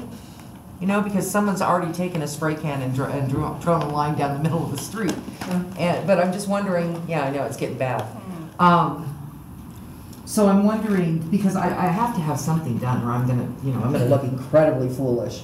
So I'm wondering about the striping on that. I think that would help, And then I'd also like to find out, you said every 1,500 feet are the signs? Yeah, why 1,500? I think that's just the minimum. I mean, so we can spread it out. I mean, again, we would look at that and put together a plan. We don't want to put these, right. If it's a block by block or home by home, or we don't want to litter it with it like a parking sign or something. But again, 1,500 is what sticks in my mind. Right. As far as the striping, if we do the striping this year, then we're going to be looking for a new community development block grant program for 2019, because that's where we're using that money for 2019 as the striping. So then we would need a new application or modify the current application for those funds for 19. The other element of striping too, and correct me if I'm wrong, is that has to be designed by an engineer and stamped, and they take on that liability. We would not do that in-house, and so it would have to be designed for sure. We would not want to put that liability on our staff. So really, from a cost perspective and what we're doing on the streets and everything, the only real option we have is the signs, the radar signs. Speed humps, we can get those. We can't do them before we get the roads done. Well, they're temporary. I mean, why couldn't you? I mean, if you wanted them, I mean, again, now are they going to be at the appropriate spacing? Probably not, because we can't afford all of them. But if you choose to say purchase 5 of these things and they're $6,000 a piece, that's $30,000, and we can put 2 on one street, 1 on another. I mean, if we're not doing a complete design and we're just doing kind of a what for now, what is it going to look like, and then take some observation and see what the effect is, then irrespective, it doesn't matter what we do. I mean, we can put down 2 or we can put down 20. It's just a cost. Again, it goes back to the cost. So how much do you want to spend? Everything. So can Mr. Loveland look into that for us? Or was that something you'll be handling, Jim? As far as where the money would come from if I was to grab something for this year? Because we have to do something. We just can't go, okay, no, this is on the 2019. We can't. It's not fair to the residents, and I am talking for all of our areas. So, I want to see where the money would come from, how we would go about that, and what that looks like. And then I want something done that A, helps us, so we're not just throwing money out there, but B, the residents actually understand that, you know what, I'm listening to them, we're listening to them, and we're trying to get done what we can. We can't have the whole program tied up in who needs a mill levy over here, and who needs this over here, and who needs slurry. We have to be able to fund some of this stuff directly. So what are the costs? Because you would be happy on Claude with striping and some speed humps, temporary speed humps? I would be happy with temporary speed humps and a couple flashing signs. And no striping? I could go without striping. Okay, so I guess, I think the striping would take away from the already community development block grant. We'd prefer to do the striping in 2019. Right, because that's funds that we're given. Yeah. All right. That doesn't cost the city. So at the neighborhood meetings, there were a variety of different options that residents then voted on. Can we go back and take a look at what the residents preferred, striping aside as a temporary option, put some numbers, a budget, and a timeline to that? I know that we've got it, but I'm saying put it all in one place, right? And say, if we're gonna do something temporary in 2018, this is what it looks like. The number This is one what was it speed costs. humps for all of them. Okay, And number two was radar. okay. And except for on Melody, it was, the striping was the one. I mean, you know, again, we're moving it aside the striping, because I think that trumped on both. But then it was speed humps, and then it was, the radars was the third choice. So that's the order. Anything beyond that, it wasn't voted on very heavily. But we can certainly put that matrix together and show you the voting. I think it was in the last. We've got it. I just didn't know in terms of like, you're like talking about a plan and people wanting to see numbers and everything together. I mean, I don't care either way. I just want to know that what is going to be done on each street is consistent with the residents' wishes. Right, each one of these 2019 programs included the striping, the speed humps, and the radar sign. And, you know, it was crosswalk or whatever was included. Thinking about our previous meeting to this meeting, my understanding at the previous meeting was that you had presented all the options with all the budget pieces. I feel like we got off track with the request for more information about 3D crosswalks. Because that was, what I heard was, okay, we'll come back to a study session with that information. And I'm wondering if that got us off track, because my understanding was we had a lot of information, we had a lot of opinions, and it should have gone to an actual session for voting. Instead of waiting a session to talk about 3D striping, because I do think we were ready to make decisions at the last meeting. I'm just wondering if we got off track asking for more information. Is that how that happened? I don't know, because I think I'm kind of with them where it's like, I thought we were going to do something. I didn't know why we were talking about it again, but maybe it's because we had the 3D request. I think at the last meeting, again, I kind of vocalized that we were putting together a larger plan, which is kind of the mapping stuff of what we wanted to do with the programs moving forward. And then I'm pretty sure that I said it comes down to funding, and that I wasn't the money person, and so I wouldn't be able to make any of those decisions. So I think that's where, as far as...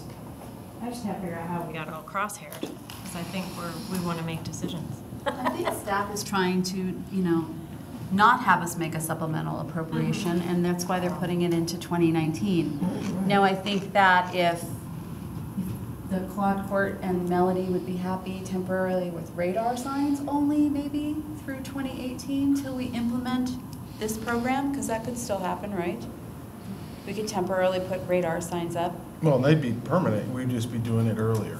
Okay. Yeah. And how much is the cost on those? I think it's around $1,500 or maybe $500.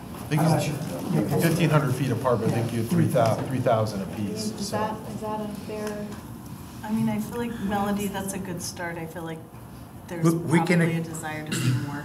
we can explain to the residents why we can't do striping, because we're going to do the, you know, the overlay, and they can understand that. But just to sit on our hands and do nothing through 2018 is not fit well with our residents. Can I ask a clarifying question? So when we talked about our two options, speed bumps and radar signs, what is the most effective out of those two? I don't remember the diagram that you showed me. Are they equally effective? Yeah, I don't know that there's we'd have to look and see. Okay. I think different areas show different effectiveness for different streets. So, you know, it's perception of the people and how it does. I know, again, personally in my neighborhood, we have a radar sign, and for a segment it slows us down. We don't have any speed humps, but you know, over a long stretch like a Claude, a speed hump may be more effective than a radar sign because, you know, it's a longer stretch of no stop. So I think it just depends on the area of Because I mean, I definitely, I'm okay if you guys want to move forward and, you know, have something done in 2018. I just don't want to throw money away and not make it effective. Oh. I mean, I personally don't believe radar signs do anything. I drive down, I drive down streets with radar signs and I'm like, hey, caution one. I mean, just saying, just putting it out there. So, I mean, how can we really, if we're going to use this money, if we're going to go through all of this, how do we make this the most effective use of our money as possible? That's the only thing I really want us to focus on and consider. We're not getting everything we want this year. That's not possible. So what can we do that's most effective and still moving us in the same direction we need to be moving? I guess in response is that's what the residents wanted. Yeah. And that's who we represent.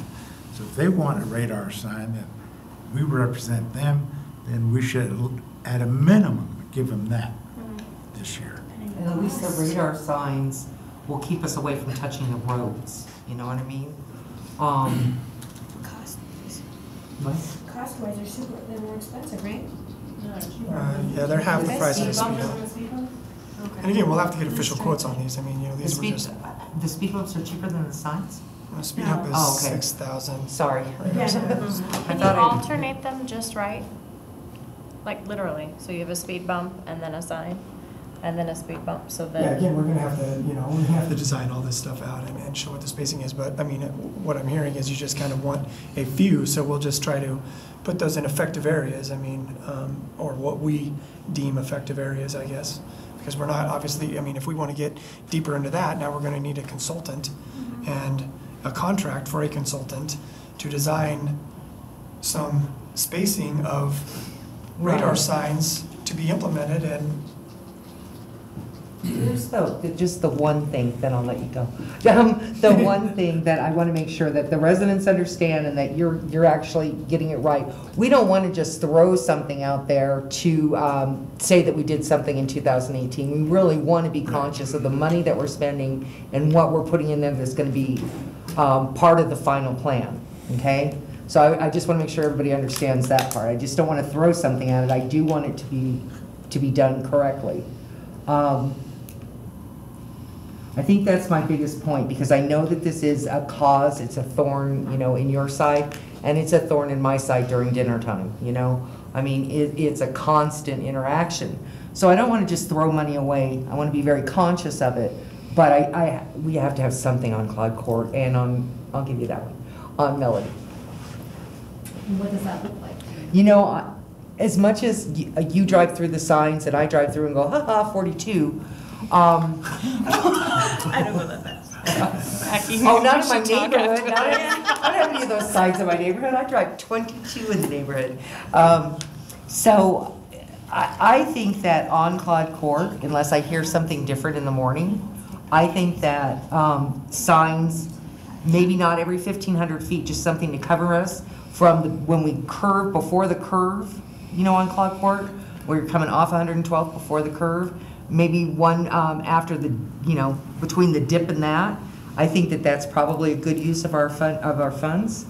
And it's something that I would definitely consider I'd probably go out and talk to some people, but it's something I would consider. And the speed bumps, I'd love them, but I don't know that we could come up with where they need to be for maximum effect and everything before school starts. And that's where I'm at, is that school starts. So I just pulled up our, the information that we received after each traffic calming meeting. And based on what I'm seeing, on 112, speed humps received the highest number of votes. On Livingston, they received the highest number of votes. On Melody, speed radar signs were actually third after striping and after speed humps. So, I mean, that tells me that folks on Melody may want to try speed humps. I don't personally love them, but if that's something that they want to try and they're removable, I'm willing to give it a try, right? Because especially after we've fixed some of these roads or we've implemented some of the traffic calming measures, maybe we drop them on another street that we know is an emerging problem or a chronic problem. So personally, I don't think speed radar signs do anything. I'm kind of like Julie. I see them, they're there. It doesn't change my behavior, but that's anecdotal. Maybe it does change some behaviors, just like the raised crosswalks. So I'm just going to leave that there, but I'd love to see some radars. May not change behavior, but the key is it makes you aware that you are going 42 miles an hour instead of 25. It makes you aware. Then you can do the choice. Once you're aware that you're going 42, maybe next time you can go down to 35. Well, in that point being said, have we talked about the role of enforcement on some of these spots? I mean, Jordan just brought up a really interesting point. We all hate them, but those stupid vans that get us every single time. You know, the picture vans that get you. And I mean, yeah, you look great in the picture as you get the ticket, but I mean, where's the key, where's enforcement in all of this as well? Remember, we had the conversation with Chief, and there isn't, you know, we're down on police officers, so we don't have, you know, enough for the traffic enforcement, and that's where we really lack, is because we're down on officers. Because if we could get anything for traffic enforcement, it'd be really great. So don't go out there and speed. Like, Yeah, I think the idea of whether they be red light cameras, photo radar, those are all other policy decisions that you would need to make and of course then budget for. And Councilmember Brown's correct in that we essentially are responding to so many calls with the people that we have that we don't essentially have much of a traffic division at all. So what is everybody happy with in the interim? I mean, in the interim, are you okay with them putting up some temporary, or not temporary, some radar signs, and then implementing the 2019 idea in 2019 with the new budget? I really like the speed bumps over on Melody. And the reason I'm going to tell you is because speed bumps on Melody will give them enough time to decide if they hate them. You know what I mean? We'll let you know. Yeah, and and I'd rather have it on her side.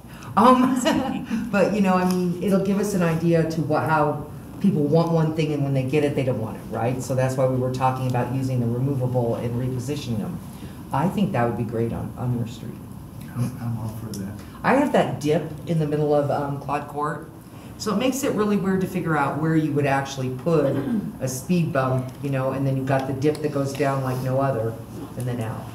So I would, like I said, unless I hear something tonight or in the morning, I feel that I would prefer to have the signs on Claude right now, because I feel that I can't make a decision, and I got the impression that Kent wasn't, unless we used a consultant on the speed bumps over there to get the most bang for our buck. When we implement this program in 2019, will we be hiring a consultant to do this? Right. To do this planning because of it everything? striping. Yes, okay. Is that included in the pricing that, yes, it's included, okay, I wasn't sure of that. Yeah, I'm kind of, like, I don't know what we're supposed to do here, so. So I think what I've heard is radar signs on all 4 streets, spaced appropriately by the engineers as a way to make people aware and hopefully deter them from speeding. And then secondly, looking at temporary speed bumps on Melody, but not Claude.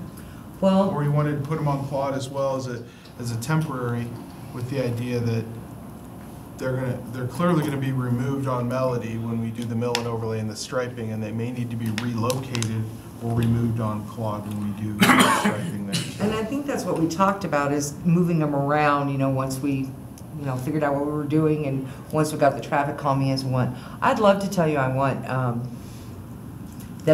yeah, sure. I'll take a couple speed humps too. So what if we took a stab, again, it's gonna be another, or we could just email it around. It's up to you guys, I guess, if you want another study session. But we can put together a plan, I can give it to Mr. Hayes, and he can distribute it in his Friday report, and you can see what the plan looks like, see if that's something that you're happy with, we can put some cost to it, and then we can further discuss it from there. I don't know. I'm gonna move it quicker than that. Okay. I'm gonna say we'll put together the plan. I'll work with Mr. Loveland to identify the capital project fund balance, and then we'll bring it back for action. Okay. And then you can formally adopt 2 readings of a budget amendment, which would essentially approve the plan. I mean, it's a separate resolution that goes along with that. We were targeting July in this memo, so maybe it's the July 9th action. That makes sense? Or is that Sounds like too fast? Sure.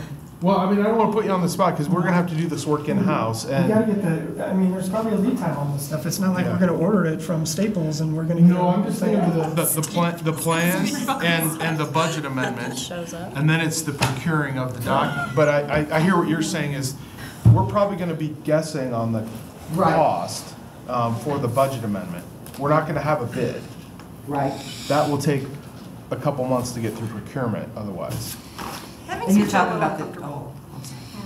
That makes me feel a little uncomfortable if you're gonna be guessing our prices, but yet we're gonna be approving. Well, we've called around Yeah. and said, okay, give us a quote, but I mean, it's not an official quote Yeah, that we can makes say, sense. this expires in 30 days, and it's kind of like, hey, we're looking at these, we need these for a budget analysis type thing, and that's where we're getting our costs, but now, to go out and get formal quotes, we're gonna need to do this, and if it's over $50,000, we're gonna need to formally bid it. So, I mean, that's an RFP, an IFB, with quantities and stuff, and now it's a process, and so we got to put that package together, and then it's a series of pre-bid and the whole process. So that's probably 2 months. By the time we start all of that, Yeah. so we might as well just stick to the 2019. I mean, really, No, how late in the year? We're talking, it's going to be later in the year until it actually gets implemented. Yeah, it takes time to it does take time to put this together. We'll expedite it as fast as we can go. In 2 weeks we put this together. So we have the capability. Again, it's kind of, we're working on the 2019 budget as well, but we can do it. Okay, let's take a consensus here. Who would like them to do the work to bring it forward to get something done still this year? And you're on your own. I'm the only no, yeah. Well, I'm kind of waffling, but I want to support, so I guess, well, no, I thank you, so that you can do that for me someday. Note taken. I know. I just am worried about the time frame, because if the time frame gets too late in the year, then it just doesn't make sense. And then, to me, it seems like you just wait and implement it as it was presented anyway. So that's my concern. Well, I'm going to recommend that we, split this into 2 separate things. The radar signs is one thing. I'm pretty confident we can get that under $50,000 at $3,000 apiece. Speed humps might be kind of a limiting factor on that part of the project, because we do have to follow the procurement policy. So that's, I think, our limiting factor. And Kent is correct. We are in the throes of the 2019 budget planning. It's all hands on deck to get package requests in by Friday so that we can have our retreat next Friday.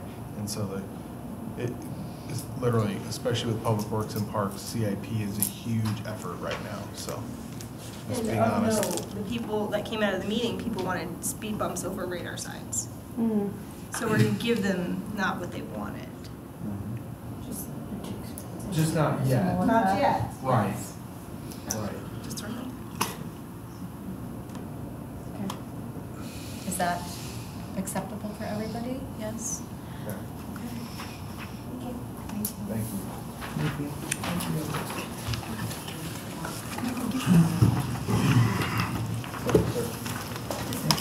Thanks, Kent. Are you sure you don't have any more for us that you'd like to talk about with us tonight? While you're up there? He's like, please leave me alone. He's like, all right. Thank you, Jen. You're welcome. Thank you. All right. You want to keep going, everybody, or do you need a break? I'm okay. Yes? Okay. All right, let's move into the AdCog IGA and sub-regional Dr. Cog forum interview. So at the risk of stealing his thunder, I'm not going to say much and let Brooke run through this memo, which we'll be bringing back to you in the form of 2 resolutions next Monday.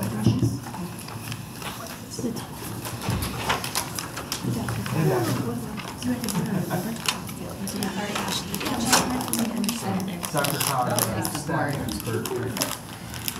Support, you're the one talking tonight.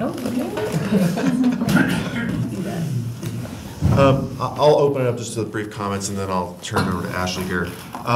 In essence, what we have is that Dr. Cog has funding sources available through TIP funding, which is federal funds that come to the local jurisdictions. In years past, this is a very small pot of money, relatively speaking, to the size and scale of the infrastructure projects.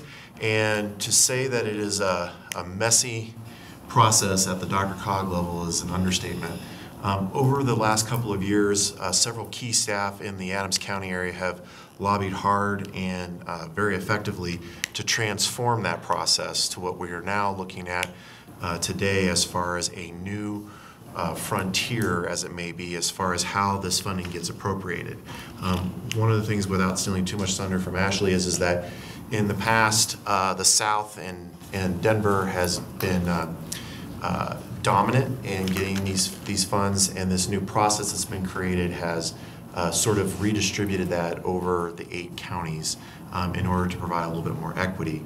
So with that, I'll turn it over to Ashley to sort of walk through some of the mechanical pieces. Sure. And so Brooke did talk a lot about it. So the Dr. Cog is our local metropolitan planning organization. They allocate TIP funding, which comes federal and then through the state and then through more local regions. So typically in the past, they've done some set-asides, which they're still going to do for transportation demand management, some of the human services transport. They're still going to do that. But before, they had kind of a centralized call for projects, and all of the projects in the region and then all of kind of the smaller communities were competing against each other.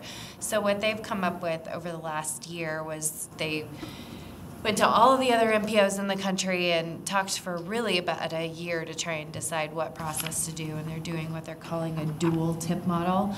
And so they are going to have regional pot, which is for really transformative freeway, railroad, like really big projects. And then 80% of the funds, instead of us competing against Castle Rock, each county is going to get an allocation based on vehicle miles traveled, population, and a few other factors. And so Adams County will be getting a pot of about $28 million, guaranteed for Adams County. So whereas before we weren't necessarily guaranteed any, it was just which projects based on the criteria that Dr. Cog had rose to the top. And again, with what Brooke was saying with the South, a lot of those jurisdictions have been willing to put in higher matches, and so their projects have scored higher and they've gotten some funding. So again, the difference this TIP cycle, which is a 4-year cycle, is sort of this sub-regional pot of money that Adams County has, $28 million. And what they're then asking us to do is form a sub-regional forum to talk about the criteria that Adams County wants to use to allocate that $28 million. So with that, again, they're going to have this forum that will each have a voting member present. So just kind of to set the stage, June 11th, we're going to be asking council to make 2 decisions. One is to designate someone from the council to serve on this forum as a voting member. And then the second is to sign an updated intergovernmental agreement with Adams County for transportation planning purposes. We've had an IGA with Adams County for over a decade for transportation planning purposes. This would just be updated to incorporate the new DRCOG process, to incorporate the forum, the voting members, the governance, all of those things. And it would take the place of the old IGA just for sort of a clean and transparent process when you're kind of looking back, you know, which one governs. It's much cleaner to do a new IGA versus an amendment. So those are the 2 actions that we're going to ask you for on the 11th. We just wanted to bring you this preliminary information and make sure you understood why we're asking you to make these actions and exactly what the forum will do. So there is a PowerPoint from DRCOG that explains a lot of it, and I know several of you did go to the first 1 or 2 sub-regional forums. But just a quick overview, the forums will, number 1, the sub-regional forums will pick, each sub-region gets to submit up to 3 projects for the regional pot. So the forum will decide which 3 they want to submit. And then they'll also come up with a process for selecting projects to basically, I mean, they are going to go through a submission process, and DRCOG's staff is going to run them through and make sure they meet the criteria. But in all essences, they're going to be figuring out how to allocate that $20 million amongst Adams County projects. So let me just jump in on that. So I think the one thing that in the past, it was actually kind of flipped. The smaller projects really got no due, and the larger projects did. So on this regional thing, each county, all 8 counties are going to basically submit their top 3 projects for the regional funds. There's only $21 million. So I think one of the things here to also keep in mind is that you have to have local match, or leveraged matching funds for all of this. So typically, at the very least for the regional pot, it has to be at least a half match. So I suspect that there's going to be a substantial amount of money committed toward either the I-70 Central project or some other I-25 corridor project that's already in the queue that's going to happen for that. So I want to point out that while this $21 million for the regional is still a substantial amount of money, when you look at on the scalability of what the projects that are going to be competing for, we're talking like 9-figure projects are going to be probably the baseline that are going to be competing for that $21 million. So in essence, it's typically the way that regional pot money goes. It's the last funding in for a project like that, not the seed to actually catalyze it. So in the context of Northglenn, there's nothing in our wheelhouse that even comes close to that. So I think for you folks, it's important to understand that while this regional thing is a big deal, we don't really have anything that's competitive, and I would argue that the primary focus of the forum is really going to focus on this $28 million and how we spread that money across across the county, including the jurisdictions for that. I just wanted to give you a basic overview, and I figured most of it would be kind of question and answer. I just have a quick question because I'm confused. So in DRCOG, and it says it here on page 28, all DRCOG members are invited to participate as voting members, but then you also elect somebody? You should only get 1 vote, so now I'm confused. Is it the DRCOG member? So it's the jurisdictions that are DRCOG members will then get a vote in the forum. Okay. Now, you guys need to designate who is going to make that vote. Okay. But so DRCOG has some jurisdictions that participate in the meetings but are not voting members. And so it's only 3 to 5 small ones. We are a voting member of DRCOG, so we would get a vote at the forum. Thank you. And that's what the resolution associated that will be on the next docket will be, is to make that appointment. And so just to plant the seed for the person that we put on the sub-regional forum, they're definitely suggesting that it's a Dr. Cobb already a representative, you're an alternate, Joyce is an alternate, second alternate.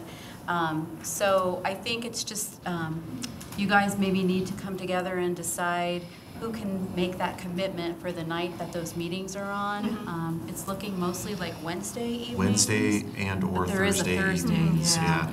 And it's typically at they were trying to push it later, but it looks like it's going to be between 5 and 5:30 is the start time, and they typically are going to go about an hour and a half to 2 hours. Good. So. And they're also talking about having, I think, between now and July, or through July, I should say, up to August, they're talking about having at least 4 meetings at this point, because there's a lot of territory to cover.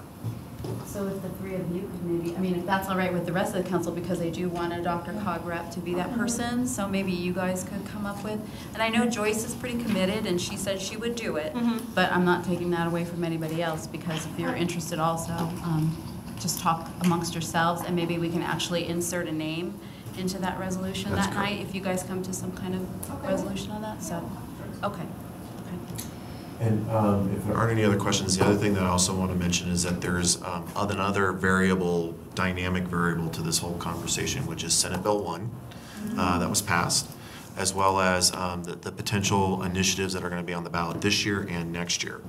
At the last NADA meeting, there was presentations by the folks that are sponsoring the initiative for this 0.62% sales tax, as well as a rep from CDOT that walked through the Senate Bill 1 and what those implications are. We've reached out to those staff to potentially give you guys a presentation at a regularly scheduled meeting. They're about 10 minutes each, to sort of give you the understanding of the dynamic and how that may in fact influence some of this decision making that goes on with the sub-regional process. Just part of some of the anecdotes from that is that with the 0.62 sales tax percentage, the HUTF funds would almost double for us, which could be actually about another $1 million a year in revenue, and that's just to begin with. But yet there's other implications out there. There's other initiatives out there that can also influence this. But part of why I bring this up at this point is because even if something doesn't, that we have of interest, which primarily would be 120th corridor, doesn't get funded, if some of these other things fall into place, it's not that we necessarily are in an adverse position, because we may have other opportunities, or those opportunities may in fact change how these things are looked at. So as we lead up to this process. One other thing is that the regional recommendation that's for the $21 million, the three prior projects, is going this fall, but the sub-regional is down the road. I believe is it spring? The call will probably be fall, winter with a decision in the springtime. Right. So what that means is that with the ballot initiatives and everything else, may help substantially reposition some of our interests as we move forward in this process. So it's very dynamic, but it's also an interesting time in transportation, because this is kind of the biggest movement of inertia off of center that we've had in a long time. But once again, I think it'll be helpful to hear that information as we move forward through this process. Any other questions? No? Right, Thank you very much. Thank you. All right, I'm at the last item with Jason as my additional tech support. We had brought up a discussion item at your request regarding marijuana tax at the May 14th meeting. And this is the same information we provided at that meeting. And you had requested that we bring this back to a study session so all 9 members could be present. So we have 7. We got 1 more tonight. Really, I'd turn it over to all of you to see if you want to have more discussion about this. But essentially what we've done here is, again, just summarized the different municipalities, whether they charge for retail, medical, if they have an excise tax on wholesale, such as growing operations or infused products manufacturing.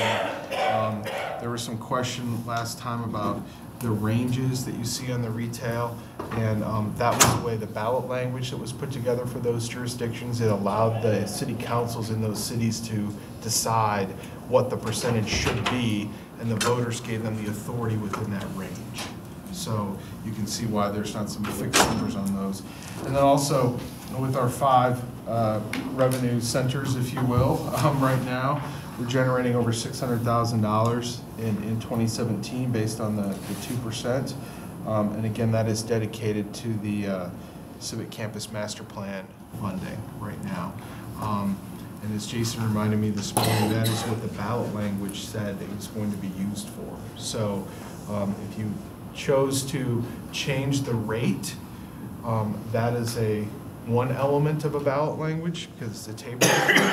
If you want to change what the money may be used for, that is the second part of a question potentially. The other thing I would say is that right now we are making a general fund transfer out of the annual budget to the capital projects fund to cover part of the Civic Campus.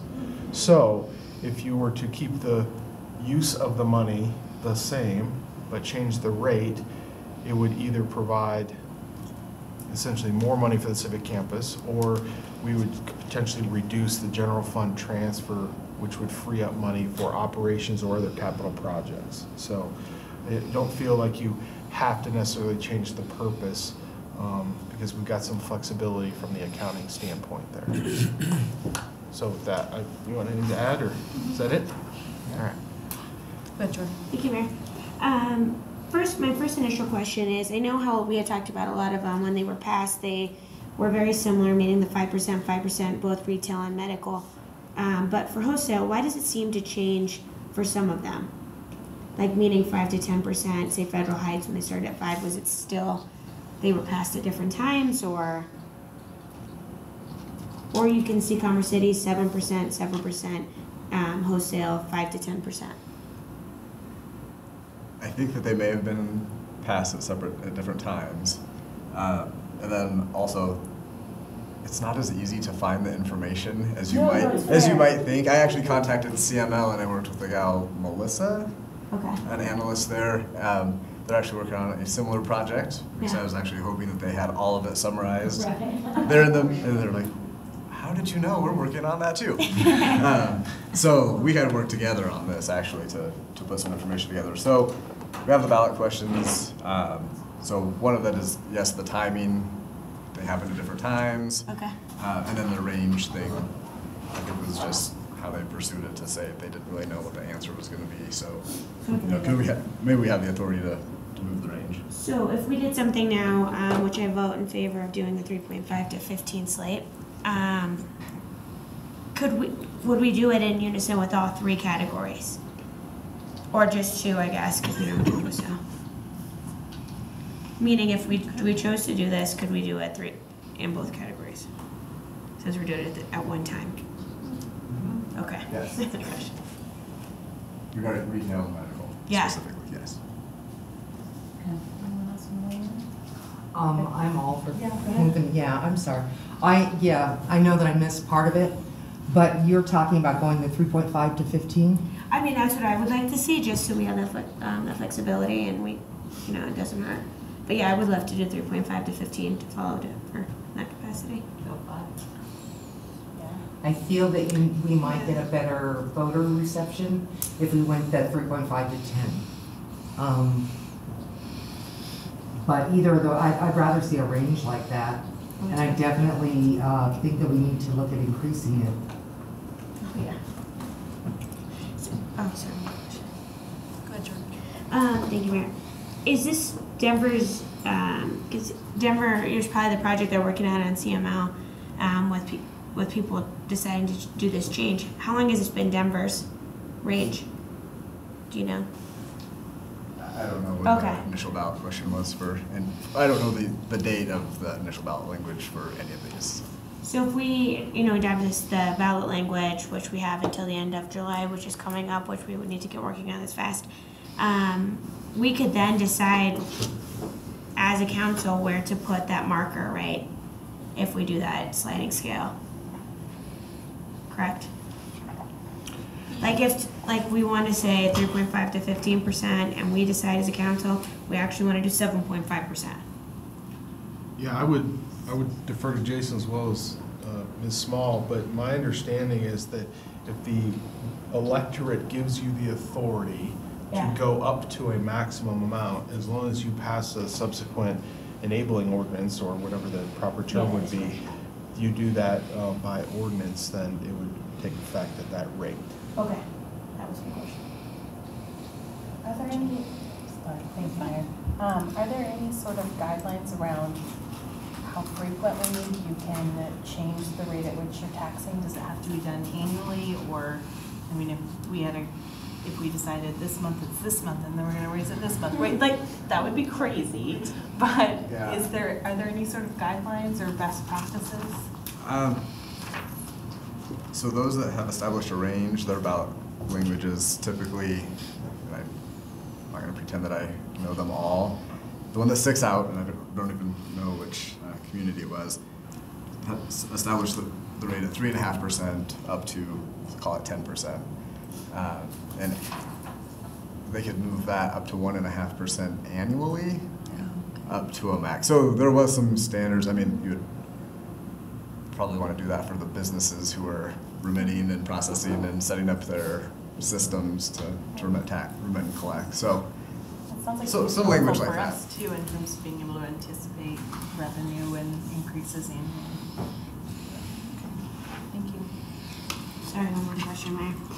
So we, in accordance with the Tabor issue and the cost it would be to the city, you estimated it to be less than 25,000. How recent is the number? Do you see that to go up or anything between now and say a few weeks that we would need to do that? I just don't know how often it fluctuates. I will defer to. Thank you, Joanna. So it really depends on who else is going to be participating in the election. Right now, I know for sure that the state will have at least one question on the ballot. So that helps right off the top because they will contribute 80 cents per voter to the conduct of the election. So the remaining balance will be distributed among the other entities that participate. It's really early right now to know who else that might be, but it's something that we will split. The cost based on whether the question is a Tabor issue or not really doesn't have a big difference. The extra Tabor costs are generally under $2,000, and that's for the actual Tabor notice.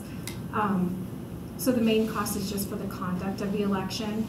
Weld County's easy. They generally follow a standard $200 minimum charge. It's Adams County that we're more concerned about, but I have to tell you that Adams County has been fantastic when it comes to reducing that cost of the election per voter. Okay. So it's really hard to say at this point. Yeah, I really do expect it to be less than $25,000 though. And as far as like work on behalf, I mean, we can't go out on our official capacity to work on something like this. Do we foresee that we do it on our personal time to move this forward, or is it more, it's just a valid question and we just leave it as that? Well, I will repeat what I've heard Mr. Hoffman say. You cannot go out in your official capacity as a council member. Yeah. Individually, you can advocate all you want. Okay. It's much easier before it's an official ballot measure that you're referring to the voters. Yeah. If we're going to pay for the behalf of the city, I would think. Well, and that's the critical piece there, is you cannot use any city funds. Oh, okay. So you're asking the question. No, go, you ask. So then if we're not using, I mean, you're saying we can't use city funds on behalf of us going out there if we One went side on. or the other, that's correct, you cannot. Gotcha. However, before we put it on the ballot, if we were to have a conversation about it, Perhaps at a board meeting, not saying that that's what we're talking about on June 28th, but if we were to test the waters and see how folks think about it, so long as it's not been adopted by council and we've committed to having it on the ballot, it's acceptable. if we're getting too far in the weeds, we can ask these questions later. Your question is only interesting to, well, not only interesting, Still interesting to look at. Words. It's an interesting question because I recently read an article regarding some case law that was trying to change the timing regarding when a ballot question is considered to be such. Yeah. You know, the timing of setting that ballot title is what they like to call it. And it was arguing that that took place at the first discussion about such ballot title. I don't know where that stands. I don't know what City Attorney Hoffman feels about that. I haven't had a chance to discuss that with him yet. But typically, it used to be that it was when the ballot question was finally approved by the governing body. And so regarding the timeline, the July 30th date is really kind of an internal operational deadline we need to make, because the sooner we notify the counties of the city's intent to participate, the sooner they'll start generating our intergovernmental agreements for the conduct of the election. So that just helps get the ball rolling. The actual ballot question doesn't need to be set until the end of August 27th. So we do have some time in there to maybe reach out if the city attorney believes that that wouldn't be violating anything. And I know in the past the city has also distributed fact sheets. Yeah. Of course, those have to be even-handed, but that is something that we can do as well. And I know we developed the fact sheets for last year's election when we had the 4 measures on it, so. Yeah. I support the increase. I like the range idea. I worry about if 15 is too high because our neighbor is only at 5%, and we do have to realize that these are still businesses. Yeah, people, they split for the tax benefits, you know what I mean? Like they'll start going, I'm sorry, I didn't mean to interrupt you. No, you're fine. Yeah, well, we're on the same train. And then one thing I would like to consider is actually changing what we could use for, or just broadening what we could use for, like, you know, for maybe transportation reasons. You know, we have a lot of radar signs we're going to be buying. I mean, like, stuff like that. Like, and some speed bumps that are going everywhere. You know, fencing.